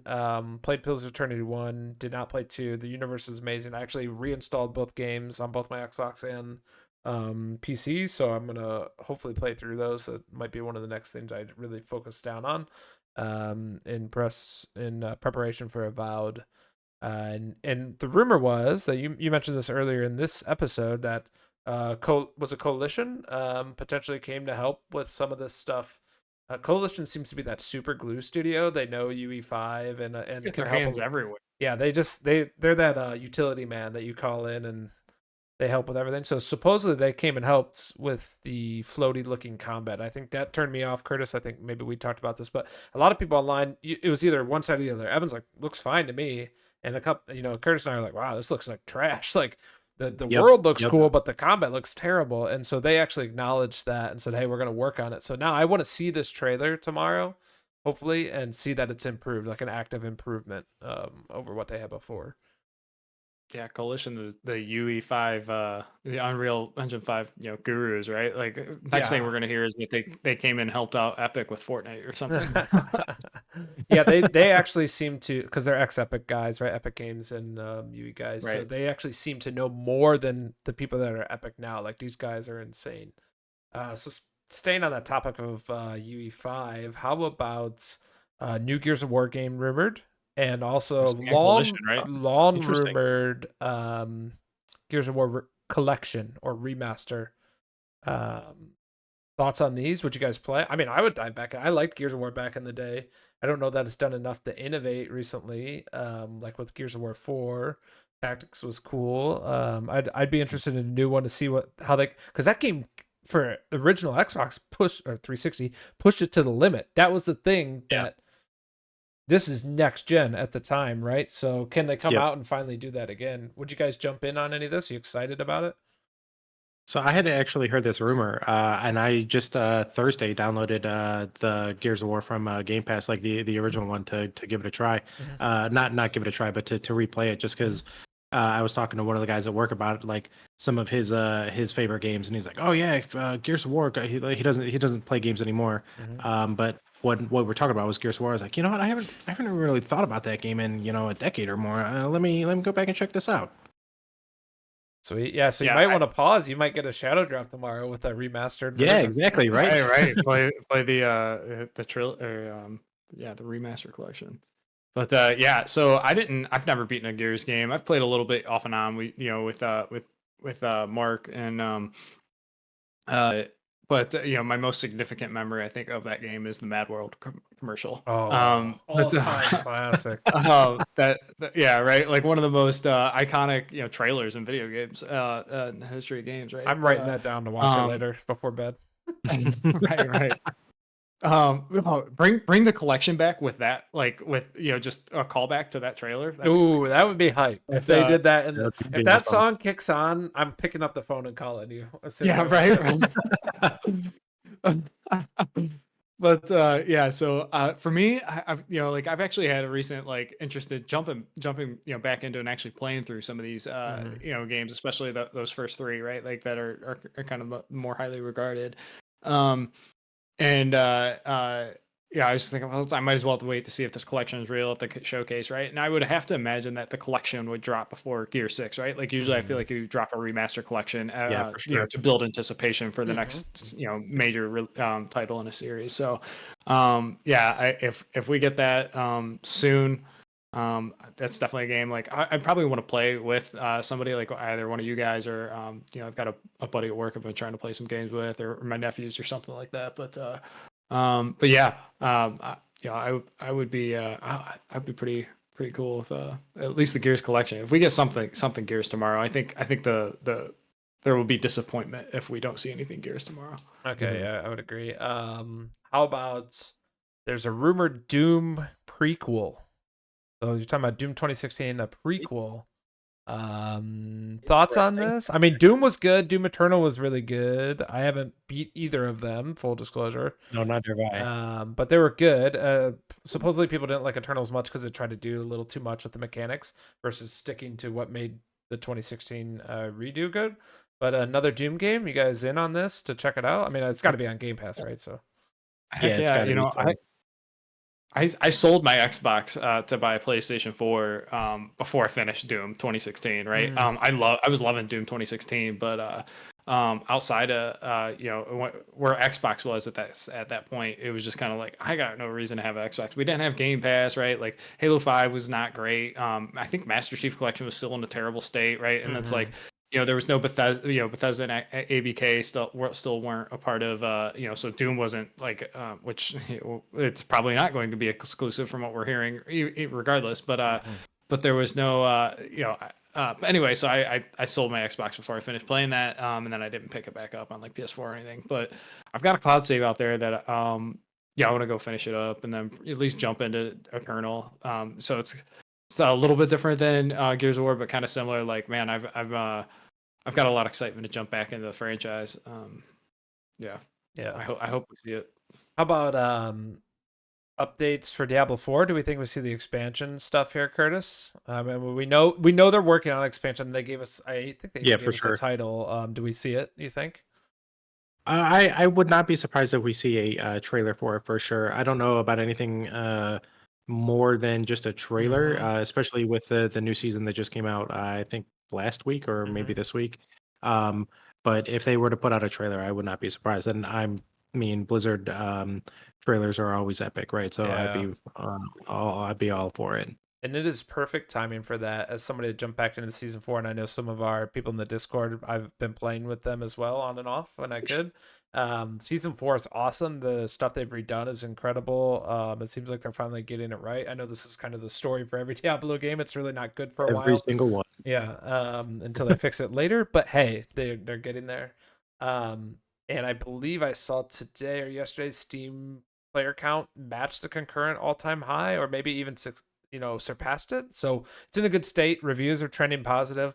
Perfect time to drop the trailer for the expansion and maybe see the Paladin class drop in there. People were Fingers crossed there. very pissed off that the Paladin class was not the base games. And I think Evan, you haven't dove in yet, but it's on Game Pass. It's on your list, but it's just not at the top, right? Yeah, it's not at the top of the list and stuff. It's something I try. I played some Diablo 3. Well, actually, you and I played, Mark, some Diablo 3 together, and it's just I enjoyed playing a game with a buddy, but as far as the game, it didn't suck me in. But maybe I'll get to Diablo 4 at some point. But there's just so much to play. Rumors about Perfect Dark. Do we see this? So they have the rights to this game. It's been long developed, supposedly in development hell. Maybe it is, maybe it isn't. Maybe they're just playing it close to the vest. But do we see Perfect Dark here? Yeah, this is the initiative, I believe, right? That's working on this. I think so. And I don't know. I didn't really play a whole lot of any of the older Perfect Dark games. I jumped into them on the 360 or whatever, and it's just it feels like GoldenEye, which I did play a lot of. Yep. But I'm what does Perfect Dark look like in 2024, 2025? And maybe that's why whenever, they had such a hard time figuring that out, right? right. What is that identity? Because you're taking a game that it's just the first person shooter has changed so much since the days of the N64, right? And there was Perfect Dark Zero or something like that on the original Xbox or 360 or something like that, but that didn't get that didn't turn a lot of heads, right? And really I would say even shooters and stuff have changed a lot even since then, and so I don't know. I don't have a lot of anticipation for this game because I just don't know what to expect. Yeah. How about same. Go ahead. I don't quite understand why they keep trying to reboot this franchise. To me, it seems like they're trying to force a cult classic or cult community towards this franchise when I just don't think it was ever that really highly regarded. So I don't quite understand where the continued development and support comes for this franchise. Right. I definitely think there is a rare franchise that would bring a lot more attention and excitement, at least in the community. Maybe it wouldn't sell as well as something like a Perfect Dark, but you drop a Banjo Kazooie game. Dude, I was thinking Conkers too. Absolutely, absolutely. But I don't know, man. You gotta the Banjo Bros are out there. I don't know how many. Yeah, but Conquer. I mean, either one, Conquer or Banjo, really, right? I think has more would draw at least more excitement and more attention to than to Rare's legacy than right. The Perfect Dark. Dark. I did see somebody definitely. say they could call it Banjo Redewey and either a remaster or Oh, that's genius. And I'm that goes right in line. That would be so cheesy in any other game, but this franchise that makes sense. Absolutely. That sounds a lot like the recently announced Yuka Replayly by the original Banjo devs, right? Yeah. But so they're remastering Ukulele and call it Replayly, which I feel it's not that old. Everything's getting remastered. Right? It's not that old. Yeah, it did kind of look good, but the game itself, I don't know. It just kind of got very mixed reviews. But I also was. Go ahead. No, go ahead. I was gonna say I heard what if Platonic is developing a Banjo game. Like who's because Mm. Rare is not going to be developing a Banjo game. No, none of those guys are left there. They're working on Sea of Thieves. They're working on Yeah. Everwild, right? Like they're working on their multiplayer whatever game. So and it's just like the Toys for Bob is that the partnership. I was mean, just gonna say that we think that's Spyro/Crash, right? Toys I for Bob. I think and slash hope that it is Spyro, right? Yeah. Like Which we might but see something there tomorrow. Just teaser. yeah, that'd be interesting. You know, just Announcement. talk about the like just like hey, like Toys for Bob, they left or whatever, and this is what we're working on with them. This is the partnership, right? Because they've been in the conversation or whatever. It's just like that. Yeah, that's true. But yeah, I would be curious to see who's working on it. Updates On for Banjo F3. Towerborn. Maybe. Gotta be, right? I've heard that. Yeah. I've heard that this has had some development issues too. Maybe, maybe not. Like It's supposed to be out there's this no- year, supposedly. Yeah, maybe that's the update. Is that it's not. Yeah, yeah. Curtis, have you seen Towerborn? No, I'm looking this one up now. Yeah, Tower BORNE, Towerborn. It's an epic action RPG adventure side-scrolling fighter thing. I don't know. I mean, like, let them cook. I mean, I'm interested. I'm interested. This is like is this something to just play with somebody and just like kind of just hang out, like talk, play. Like this is. I know it's not like a Castle Crashers game, but like like that's to me like the type of Mm-hmm. you just kind of play through a game with some friends or whatever. In that just same hang vein, out. yeah. Yeah, Yeah, like but there was a gameplay video of this, right? Like we got like 7 minutes of gameplay footage or something a long time ago. So that's a good question. Like, where is it? What happens? yeah. And maybe that's Yeah, a it seems shadow like a drop. game Maybe it that is. That's one they held to the Yeah, vest. right. Maybe that's opposite, right? Maybe Just like that's a just hi-fi like, boom, rush. there Drop it it. is. Yeah. Yeah, Uh, right. How about South of Midnight? Updates for South of Midnight. You guys remember this one? So this is that action adventure game, and it's using the mythos and mysterious creatures from like the deep south, like folklore Yeah, from the by deep the south. We Happy Few devs, right? Yeah. Compulsion. Compulsion. Yeah. Yeah, Yeah, compulsion yeah. games. Yeah. I bet we see a little more here on this. I think they are quiet on. There's a couple games I think they'll be quiet on. This is one of them. That and Clockwork Revolution. And honestly, I'm kind of doubting we see Fable. Maybe we do, but I'm kind of Oh like I man, just feel like Fable. something's got I to feel show like up they for just that. wait. Like, because I don't think those are games for this year. And it's like, I think they're like, all right, let's focus on the games that are coming this year, like Avowed, Indiana Jones, Flight Simulator, some whatever, Aura, History Untold. Oh, yeah. They've got a bunch of games that are coming this year, Metaphor, and then they've got their third party, the games. And then like, Yeah. let's bring new games that we are working on. And then, just kind of like how they did last year with like Fable, South of Midnight, Clockwork Revolution, Yeah. like they brought those in, and it's just like, let's do some more of those this year for games that are slated for like 2026 or 2027, right? Yeah. Maybe that. Maybe you see more. Like 33 I Immortals I or could be totally wrong. yeah. Yeah, I don't know. I don't know how much of a focus on smaller stuff you'll see, like Dungeons of Hinterberg or like Still Wakes the Deep or anything like that. Yeah, Dungeons of Hinterberg was in it was in the day it was in one of the Summer Game Fest showcase, which doesn't say that it couldn't be in one of the, but I want to say it got dated and stuff, which it's looking pretty good. It was in Future Game Show or something like that, I think, yesterday morning.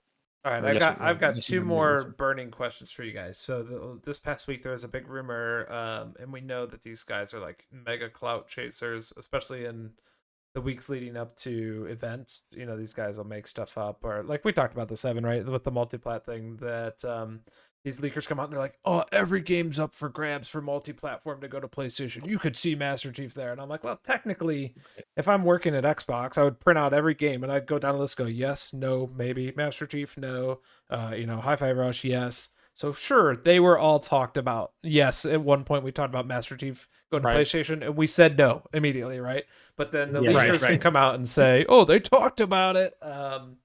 So yeah, you could probably say that God of War is being considered for Xbox, but yeah, there's because still one zero intern chance that it's said, happening. "Could we do that?" And yeah, technically Yeah, it's considered right. right, as he's thrown out the window in the meme. So grain of salt on everything, but rumor about Halo and that they're remastering the first game again. would be what, the Jeez. third time, I think. I mean, The depending third on how time, you yeah. count certain releases. Do we really Right. need this? Do we see a Halo update tomorrow? It's kind of two different questions. Curtis, I'll toss to you first. Yeah, I don't think we need another remastered Halo. I mean, the remaster from the Master Chief Collection is fine, Yeah, the right? Like, anniversary one. Yeah. yeah, exactly. Like, I love that you can, like, like on the fly swap between the old and the new graphics too, right? Mhm. Like, depending on whatever you're feeling, right? It's just a waste of development dollars to me. Um, Same for Halo 2. Like, that was good. Like, we haven't yeah, remastered 3 yet. We haven't remastered ODST Reach. Like, what are we doing? yeah, exactly. There's if you really have to make some extra bucks by remastering something, do something that's not already been done, right? No. Multiple times. Yeah. I will Exactly. say, Exactly. and this might make you feel old. So the Halo Anniversary Edition, right? The remaster came out 13 years ago. When it came out, it was only 10 years older than Halo Combat Evolved. So there's more time that has passed since the Halo Anniversary Edition than time passed between the Halo Anniversary Edition and the first Halo. But um, but there's been even more time that's passed since we've gotten a remastered Halo 3, right? So because we Yeah, haven't gotten a yeah, Halo Yeah. 3. Yeah. exactly. Yep. And it's just like, Halo 2 and Halo 3, like Halo obviously Combat Evolved is iconic. It like launched, just a very iconic franchise and video game history and blah blah blah. But it's like Halo 2 and 3 are kind of like, those were the height. I would say most would argue were the height of Halo. Reach was really good as well, but like Halo 3 launching, like with or around the time the 360 launched and this really kicked off like online gaming, right? Like Sure. online multiplayer gaming, right? It was the kind of it's almost like the big thing that you think of when that really launched. Yeah. Help them I think we should dominate see that that, era. yeah, we've had Halo 2 anniversary, we had, so it's just like give us Halo 3 or just something different, right? Like there's also been talk like, you look at Helldivers 2 and just like Mark, you and I've talked a little bit, it's like, dude, make an ODST game that's kind of like that plays in the same vein as the Helldivers, right? And And That would be supposedly great. they said no to that, by the way. That was supposedly a project that which is came up and really they chanted out. disappointing. And well, yeah, and on paper it sounds easy, right? Like to a gamer, you're like, well, yeah, that Sure. makes total sense. But sometimes you just can't sell that, or maybe the vision's not exactly that, or the money required, or whatever. And it wouldn't have Yeah. never. Maybe it came out and it's total crap. I know. But Yeah. you're And spot on. Like spread out and use these other parts of the universe. right. Otherwise, do you think? I mean, if we don't see, I think I don't know what this Halo. Like to me, it just sounds silly, right? And maybe it was being considered. I don't know. To me, it would just be really weird to see that. Um, but We've got to I see don't some know. Halo news tomorrow. Do you Would you guys think? be more excited about a Halo Wars 3? Oh, then Ah, but then a remaster of Halo 1? Yes. yeah, yeah, that definitely. Like, I was never hot on the Halo Wars to begin with, but like, Oh, if okay. those are your options, like another remaster or Halo Wars, then yeah, all day. At least give me something new. Yeah, Yeah, you either exactly. need to give me a Absolutely. remaster of 3 slash ODST or branch out and do something different. Which Right. I was gonna ask you Yeah. guys, so what genre would you put Halo in next? Like I would love an XCOM style game. Like a turn-based one like that would be sick. Oh, interesting. Or just the Spartans. That would be Just pretty awesome. yeah. Yeah, Yeah. for I mean, I sure. brought up the Especially, Helldivers and go ahead. go ahead.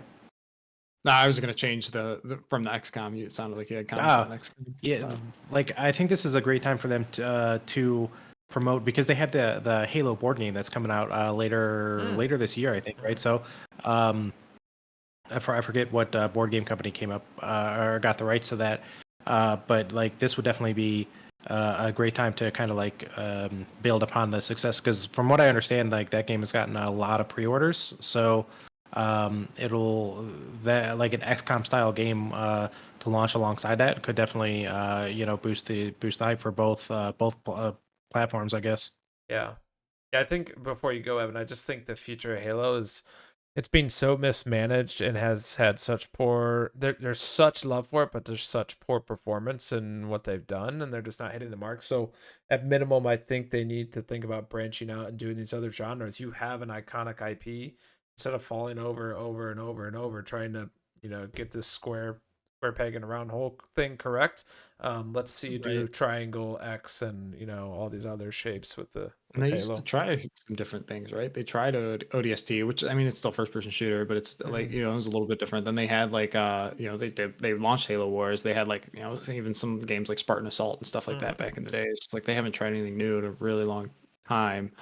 I think I would probably get some blowback for this, but like, I was just thinking like I don't necessarily want to say it Destiny style, but like a game that's like kind of you got some PvE, you got some PvP, which I think they almost were trying to do with Halo Infinite, Mhm. and like it just didn't land right. Like there to me, like once I rolled credits on the story on the campaign, like I had no like I tried going back into the game and doing some of the other content and stuff that was there just because it was Halo, and I'm like, all right, I love Halo, I want to see. And it's just like I played it for a couple hours. I didn't first off, I didn't really have a very good like picture of what I was should have been like pursuing, going after or whatever. But like I just wasn't interested. It just felt I don't know, it just didn't feel like alive. And maybe that was because it's like, coming from something like Destiny where, Bungie just did better at creating that type of experience. But giving something where it's just like turning Halo into more of a platform than just like a franchise, right? And I think just something like that, having PVE, PvPVE type of gameplay and stuff, it just might give it be a good way to like get people to keep coming back in addition to the Mhm. multiplayer, in addition, right? Like just kind of build. I think that's for Halo to return to any version of its glory days, or to elevate. Like I think it's going to really require some kind of something new, something that brings players back on a weekly basis, or rather on a Yeah. regular basis. And clearly the multiplayer is not doing that right now. Yeah, and I mean, they've made a lot of improvements, but it's just too little, too late, I think, on the multiplayer. And you're right, it's outdated. Outdated. It's like going back to a boomer shooter. Like, yeah, sure, you get these novel releases and stuff, but nobody's playing the original Doom style game. You know what I mean? And it's tough. Nobody's really playing that old school console arena type multiplayer. So, yes or no, we see something Halo related tomorrow, tonight, a couple hours from now. I'd say yes. I'm gonna say no. I'm gonna say yes. They got to drop something. They got to say something about this. Really quick in the same vein, do we see anything related to Elder Scrolls? Any type of update? It's very early. They were in pre-production last time, just with the title announcement. Yes or no, Curtis? I'm going no. Yes, we do, in the form of Elder Scrolls Online. I knew you were gonna say that. I knew you were gonna say that. And if you didn't, I would Well played. have. Or what? Oblivion remaster? Oh, okay. So I will say no on 6, Interesting. yes on Oblivion remaster. Both are rumored, Okay. Oblivion and Morrowind, and that could be a shadow drop if that's done. Oh man, I want to say yes. My heart just says please, please, but How I don't fast know. are you I don't hitting think the so. download button if they shadow drop either Morrowind or Oblivion remaster tomorrow? I mean, I would open up the Game Pass app and like clear some space on my console to to make sure I could to get Yeah, that downloaded for yeah. sure. Kurt, you're going right after that if it comes out, or you're like, eh. I mean, so if the Morrowind remaster is done in the same vein as like the Oblivion style, like actual, I don't know, first person kind of action Mhm. combat game, then cool. If it's like the original Morrowind, where like I can stab somebody, like sit there and keep stabbing the guy, but it's all dice roll, so we never know if Yeah, I'm actually hitting him or not. I'll probably pass on that. Back in the day, like that worked, but I mean, I don't really have any interest in that kind of gameplay style. 15 years later. yeah, okay, yeah, that's fair. I would probably agree with that. And there's a bunch of mods that like modernize that thing, but I would love to see just a holistic remake or remaster package from them. So next thing, and maybe the big topic, there is a rumored Xbox handheld. We know we had a lot of hardware leaks from the FTC leaks, back during the acquisition of ABK, Activision Blizzard King, for Xbox. And handheld was mentioned. It's been talked about before. Do we see something tomorrow? A teaser, a full trailer, their plan? Do you think it's even in the works? What do you got, Curtis?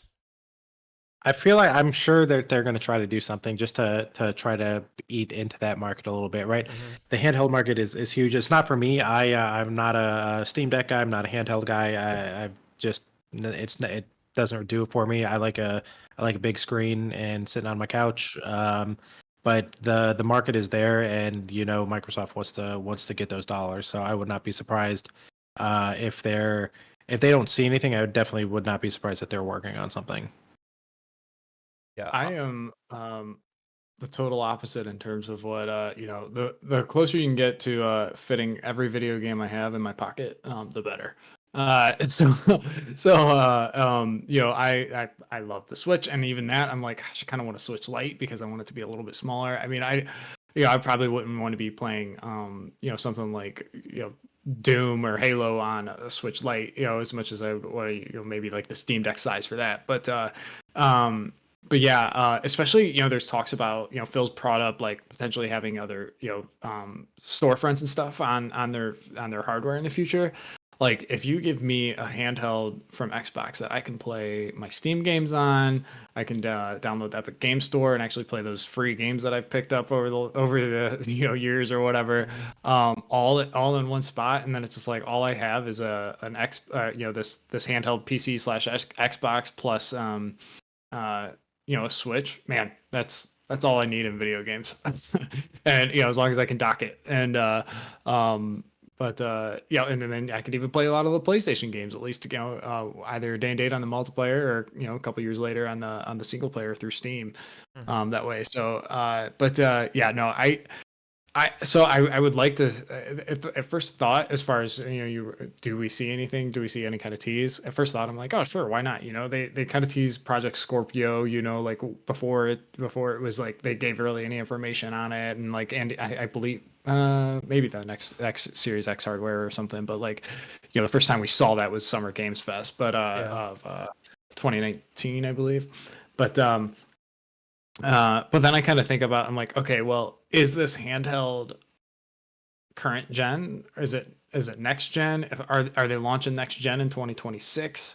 If that's the case, how do you tease this handheld, right? Or I mean, maybe you just say, we're working on a handheld, and it doesn't say whether it's current gen or next gen, and or not, and it's like, what is this handheld? If it's current gen, I mean, it kind of makes sense. You throw a $500 box that is Xbox Series S equivalent, right? But it's in a handheld form, and I think that makes sense, right? And they want to kind of blur the lines of generations and things as it is.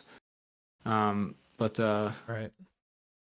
Yeah, I say we get some other conversation around hardware tomorrow, and we don't get the handheld. Oh, so whoa, Maybe. hold on. So you're saying some type of hardware tease, but not handheld? Yeah, the adorably all digital Series X. Knew you were gonna say that, or the controller. Or the Okay. controller. That would honestly, because the controller, I feel like is something we would get this year if they talk about it tomorrow. Yeah, the And Sebel. like that sounds like something I could literally get my hands on this year. If I could get my hands on it this year, and getting that haptic feedback and stuff, just a much needed improvement, I think, on the controller. Yeah, the I PlayStation love controller destroys them. It's so good. Yeah. Unfortunately, at least in the haptic feedback area and the adaptive triggers or resistive triggers. My prediction, yes, tease of handheld, that they're working on it. I don't know what they'll say. Maybe that they're partnering with people. We already know that they partner, with like Ubisoft or EA, and so I could see them. Microsoft's more involved now, so maybe they got some gaming version of Windows. They tried that before it failed, but maybe now they have all the pieces. They got Game Pass, they got partnerships with EA and so on.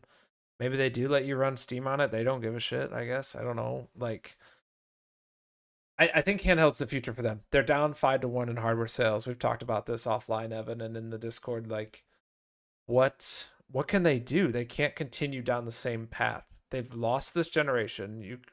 To me, it's like sunk costs in a way, right? So there's nothing you can do to make people buy the Series S and X more than they are now. I just think it's toast. You're gonna get your sales out of it, but there's not gonna be a big uptick. You're not overtaking PlayStation. Right. You're not overtaking the Switch. So you got to do something differently, and Game Pass is part of that plan. And the handheld, I think, has got to be the next step. Steam Deck showed it's popular. Obviously, Switch first, but that you can do a PC one. There's other ones like the ROG Ally and so on. I have a Steam Deck OLED. It's amazing. I was actually just playing it docked earlier today. Threw that up there for Hades 2 and plays beautifully. So if Xbox can do that and bring something with Game Pass on it, then I'm all for it. My big prediction that this won't happen tomorrow, but I think their spin on it, they have to have some type of APU or components in the dock. So they got to come. You can't just show up with what the Steam Deck and Switch are doing already, right? Why would you do that? Why not Yeah, just for try and sure. get a partnership and Right. get Game Pass onto the Steam Deck? I think there's an APU or a helper processor in the dock that really takes you to 4K 60 when it's docked, and maybe some other features. And then when it's undocked, you're a step down from that, but it's still good performance. That's my guess. I say a tease tomorrow. I think the all digital Xbox thing's going to happen, and I think they would be clowned if they announced that tomorrow. I don't think that's a thing you show up in the showcase with. So one thing I think could draw to appeal or draw massive appeal to that help with sales, right? If you're trying to sell more to the platform, right? If they can't get the next gen by a released, system released before GTA, and it's certainly looking like that's not going to happen, right? Mm-hmm. All right, you got the PS5 Pro that's probably coming out this year, so that's going to be in terms of performance wise, that's going to be the best place to play GTA for the first year. Yeah. Yeah, sure. Um, uh, so if Xbox says, well, we can give you handheld GTA, right? That's a um, big deal. Interesting. Yeah, big time. that's just trying to target a different market, right? And a way, if you're trying to move more people to your platform or to upgrade to your platform or whatever, because there's going to be, right, GTA is not going to be last gen, right? And your Call of Duties, your Maddens, your NBA 2Ks, your FIFAs, all that stuff has been last gen. So like to really bring the massive audience, right, that your Fortnite, right, forward to this generation, which may, to like you said, like at this point, is Xbox even care about bringing people this generation? Maybe it's next generation, but like GTA is that game, right? GTA is going to be that first game that really draws the masses. They got to To ride up, that wave, you're saying. You got to ride that wave, right? yeah. Yeah, absolutely, and it's kind of the same. My same thought as far as like we talk about when will Call of Duty drop last gen, and my thoughts on that are, well, when Xbox wants to launch their new system, rumored in 2026, go ahead, instead of like, all right, like we've skipped this generation. The way to bring people forward from the Xbox One and the PS4 is launch Call of Duty, drop last that generation support Mm-hmm. at the time we launch the next generation console. So the best place to play Call of Duty and all these other games Yeah. is going to be the Xbox. But yeah, I think you potentially giving people a way to play handheld GTA. Natively, right? Because obviously they can do it with their Portal on the PlayStation, but I think a native way to play GTA would be one potential Yeah, I think. way we see a handheld next year. But it just really depends on where it is in development, right? Like if this Yeah. thing they just started working on this thing like a year ago, then who's to say it'll be ready? Yeah, I think that's a really good point. Before I toss it to Curtis, another thing I want to say about the dock thing that I brought up is that it offers two different price points. So if you sell this dock at $100 or Mm. something, but you don't need it, you can lower the price entry for your hardware, right? Hey, it's a $300, I don't know, $350 Game Pass machine. Maybe it's a loss leader similar to most consoles right now. But for another $100, you get it's essentially the pro version, right? For layman's terms, this dock soups Sure. up your game. You don't have to have it, but you can. So then you get more people into the ecosystem that way. Right. So I don't know, Game Pass. So I don't know, Curtis. What are your thoughts on an Xbox handheld? I know you already said it's not necessarily for you, but is it a good idea for them? Would it work? I mean, it's probably the future, right? It seems like a lot of things are going that way. Yeah, it definitely seems, like the handhelds are really here to stay. The Steam Deck kind of pioneered it, and then all the competitors that come out just keep furthering along. And then PlayStation has their like And the Portal. streaming handheld thing, right? Yeah. Yeah. So I It's interesting because I think Game Pass has the ability to capture both of that, what with the PC games that they have, and then also with the Xbox games that they have. So Oh yeah, you uh, could maybe play if both on they there. exactly, I think that's where they would lean towards rather than just doing like the streaming thing like PlayStation does. I feel like you'd be kind of dumb not to not have your users be able to access both parts of your Game Pass platform. I mean, they're bet, and everybody knows there's no secret that they've put so many eggs into the Game Pass basket that it Mhm. really needs to succeed. So if they were to try to do a handheld and kind of only do one side or the other, I think they'd be limiting themselves pretty severely. What do you think? What do you think of so I've thought a little bit about this, maybe not to that. I think that's a good idea, like the thought of putting it on one console and having that access. But they launch a Xbox Series H for handheld, right? And then a Surface Okay. H. I hope it's not named that, A, but keep going.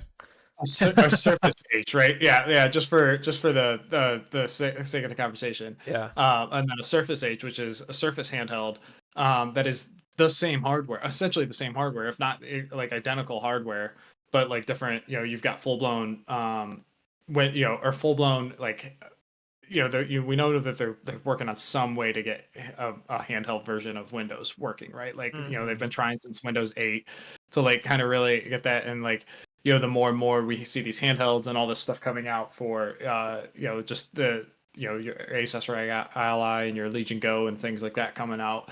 There's definitely this demand for them to make a handheld and even just a smaller version, like a tablet sized version of Windows, right? Functional.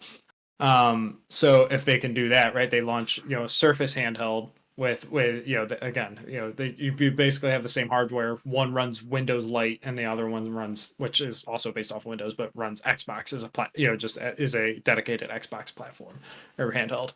Um, Yeah, yeah, I don't know. I could see that possible. I mean, we've had rumors that the Surface team has been heavily involved. I think a lot of people feared that they were taking over, but maybe that's not what it is. Maybe it's trying to Well, align these two visions and ecosystems, right? there's no Xbox hardware team anymore. It is the Surface, Well, yeah, okay, fair point. right? Yep. Um, and yeah, and and it was, I think, Jez Corden that I heard say this, but it's even since the Xbox One S, right? You look at the original VCR Xbox One, and the Xbox One S came out. From and maybe this is true, maybe I haven't verified this, but like from what he was saying is like ever since the Xbox One S came out, that's when the Surface team got involved. They're like it was like they basically looked at that VCR and they're like, what are you guys doing? Here, this Mm, is a better version of that same console, in a much prettier package, much mm. more compact. And but like I said, I could be wrong about that, but yeah, it's not so much taking over as much as it's just like, that's as much as they have become the Xbox hardware team, right? Right. Yeah. Yeah, that makes sense. All right. Well, before we start to wrap up here, any last bold predictions for this show here in a couple hours? Something Ooh, yeah, crazy? let's The just go one more like thing? let's go, yeah, one off the wall, like personal want, right? Like that you'd love to see. Does that sound good? Yeah, I've got one queued up, and it's been mentioned on Oh the show man, before, but putting me on the spot. I can go Okay, you guys first if you go. want. Yeah, yeah, All right, yeah. go. Yeah, yeah, go ahead, Mark. Okay, so mine is I'm gonna keep beating this drum. This is like from episode 3 of our first season, but Warcraft console edition. I think it's got to be coming.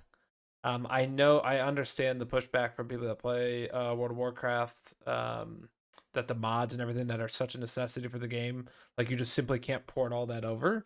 And so would it be an inferior experience? Maybe, but if you put World of Warcraft console edition on Game Pass, and I think that's a huge deal. Like I would log on and play. Why not? Like, Yeah, same. let's check Big it time. out. And to further the point, if it's not there tomorrow, or maybe it's teased or something, I think an Xbox handheld would be awesome for WoW. I think of that. I would think a lot of people are like, "Whoa, I can have a handheld WoW and like play on the couch or on the go or on the plane or whatever." Right. That could be pretty cool. Yeah, if you look at the Steam Deck sub, like a lot of people play WoW on Yeah, Steam Deck. they're Yep. digging in to just log in to play WoW on there. Like we have people in our Discord, some of our listeners that do just that. Yeah, that's wild. Yeah, I think that'd be a pretty insane one more thing, right? Like you there's a lot you can pull from Blizzard to be a one more thing, right? StarCraft. You just got Okay. But segue. We were just gonna say, Curtis, what's your idea? that isn't even my one thing. All right, let Just Curtis like, go. oh, you Let's know, let him go. I'm gonna What's your do it. idea? Sorry. Hey, dude, we'll edit that in I mean- post. I don't know what Evan said. He cut out. Yeah. I love it. Yeah, StarCraft 3, man. That would be the pie in the sky, absolute. Just like I would lose my shiz if they're like, oh, by the way, we own Blizzard and we're coming out with StarCraft 3 now. Gem Raider's coming back. Hey, what if, okay, so let me ask you this too. If what if we Monkey's Paw you get StarCraft announcement tomorrow, but it's StarCraft Ghost. They revived it and brought it back. Are you still happy or you want That would be even better? incredible. No. I'd be down with that. Yeah. I'd be down with that. Absolutely. That's like one of Absolutely. those mythic Shooter, right? like That third-person shooter. yeah. I think it was a StarCraft third-person game? shooter that they canned. Yeah, I think you were playing as Nova, if I remember Yep. correctly. Yeah, that's one of those mythic like Halo Half-Life 3 type Legends will never come out type of deal. But if Yeah, they brought exactly. that back, ooh, hype that would train. be the internet will blow up. Here's a real monkey ball then. StarCraft Ghosts, but it's just a season pass for Overwatch 2. Oh my god. Just threw up. It's just Jeez. you get some StarCraft characters in Overwatch. Yeah, it's a that would Fortnite be skin for difficult. StarCraft Ghost. Yes, exactly. Oh god. No. All Don't do us dirty. But right, Evan, you're one more thing. all right. So, gosh, I'm between. I don't want to say Elder Scrolls because that like Elder Scrolls 6 because that's kind of like we know that's coming. Blah blah blah. Off the top of my head, I'm gonna go Guitar Hero. Ooh. I love it, Okay. dude. I'm here for that. Yeah, you think? You know, we got this ABK, right? We're on this ABK train right now, right? You got WoW and StarCraft, and I'll go with the Activision route, you know, Guitar Hero, or Tony Hawk's 3+4. But you know, I think that's less likely than the Guitar Hero somehow. I don't think 1 and 2 did it good enough for them to go back to 3 and 4. Right. But yeah, give me Guitar Hero, man. Give it like through Game Pass, maybe you can do it in a way that was better than last gen's like Guitar Hero Live and Rock Band 4, right? Like obviously those were kind of dead in the water, but also like we don't need, you know, the cost of entry to be $400 to get a full band set, right? Like give me Guitar Hero on Game Pass where, you know, whatever I can buy. Obviously, you know, the only way you're going to see any kind of Guitar Hero or Rock Band or whatever come back is going to be through live service, right? Like, I mean, they were doing it back in the when it was in its heyday, right? Like with these add-ons. And they're still doing it with Rock Band right now. They just had season 37 for Rock Band 4 or something like 2 weeks ago. Give me, you know, like an Explorer like controller, right? Like just a $20, $30, $40, you know, probably a $40 or $50 controller, right? Whatever. Just something that I can go out and buy. Really, with Game Pass, I'll give you the $60, right? Like for a cost of a game or something for a controller, and then I could sit there and rack out on my TV again. I mean, I was, you know, in the words of our good friend Blake, I am the Guitar Hero. So You're the from a high school party gone wrong. Yeah, so that's actually a really good one more thing. I don't know if they would do it, but with Fortnite bringing their Rock Band essentially Guitar Hero version out, and it seems to be doing pretty well for them. Like we haven't seen, I don't think, like any revenue numbers or rumors about, you know, how much they're making off these songs or how well they're selling, but it seems popular enough, and they're going in on it. And there's rumors that they're gonna fund hardware. And what if Microsoft Xbox does do kind of a cheaper version, like you said, but then you can go grab that hardware that supposedly like Epic and them are going to try and revitalize and push out. Yeah, and you know they've got good relation. Xbox and Epic seem to have, you know, pretty good relationship. Oh yeah, it's not like they're enemies. Yeah, right. Like whatever hardware is coming out, like make sure that they, just like Guitar Hero controllers were back in the day, right? Like you could use Guitar Hero Rock Band controllers for Yeah. either game, right? And yeah, that'd be freaking awesome. Yeah. The one more thing, not necessarily one more thing, but just since Call of Duty is going to be at the end, um, definitely interested in seeing that story that Kurt talked about. Supposedly Saddam Hussein's involved in this, so we'll see how that goes. Like with a real life person, or deceased person as the villain. And supposedly they redid all the animations and stuff, like akin to when that Modern Warfare remake came out in 2019 and they overhauled everything. Like this game's been cooking a bit, and like now supposedly there's diving in every direction, kind of like Helldivers, like you dive left, right, backwards. Oh, interesting. Supposedly Okay. sprinting in every direction, some form of sprint. I heard a rumor that it's like the sprinting backwards is not literally you sprinting backwards, but it's kind of like a hop and a skip backwards that's accelerated more than just backpedaling. So we Sure. might see some pretty crazy stuff here. And then always got the COD Zombies fans as well. So I'm expecting some one more thing type stuff from the Call of Duty piece. Yeah, big time, Oh. absolutely. Yeah, you said that hop back, and that just like made me want in Call of Duty the use Z trigger and hit do the back jump in Zelda where he does like a little backflip. He goes, Yeah. oh my god! Well, now I want that in Call of Duty. All right. All right, guys. Well, I think this is a great kickoff. We're a little over 2 hours into our second season, episode 1, with our new co-host Curtis. All right, thanks for coming, Kurt. Yeah, thanks for joining. Thanks for the invite, guys. In the future episodes, listeners, you may see all 3 of us. You may see just 2 of us, but we're gonna make it work and move forward with this. And love to hear your feedback. As always, we'll drop links for the Discord and all our socials. And we'd love for you guys to join the discussion on there. It's a small-ish group on Discord, a dozen or so, but we have very active participants, and we talk every day about games. There's always something going on in there, so it's a lot of fun. And we even hop on and play with you guys too. So, any last words, guys? Yeah, I mean, just that again, that call out, just like, comment, subscribe, or whatever, and or join the Discord because we'd love to engage with you guys. Yeah, guys, hit the subscribe button, hit that bell, get all the notifications, all the other YouTube stuff. That bell's right below, right here. The bell. Subscribe if you love. You heard it here first. No, thank you guys so much for having me. I really had a great time, and I look forward to continuing this. Been waiting to do this. Here we go to the outro music. We'll see you guys next time. Right.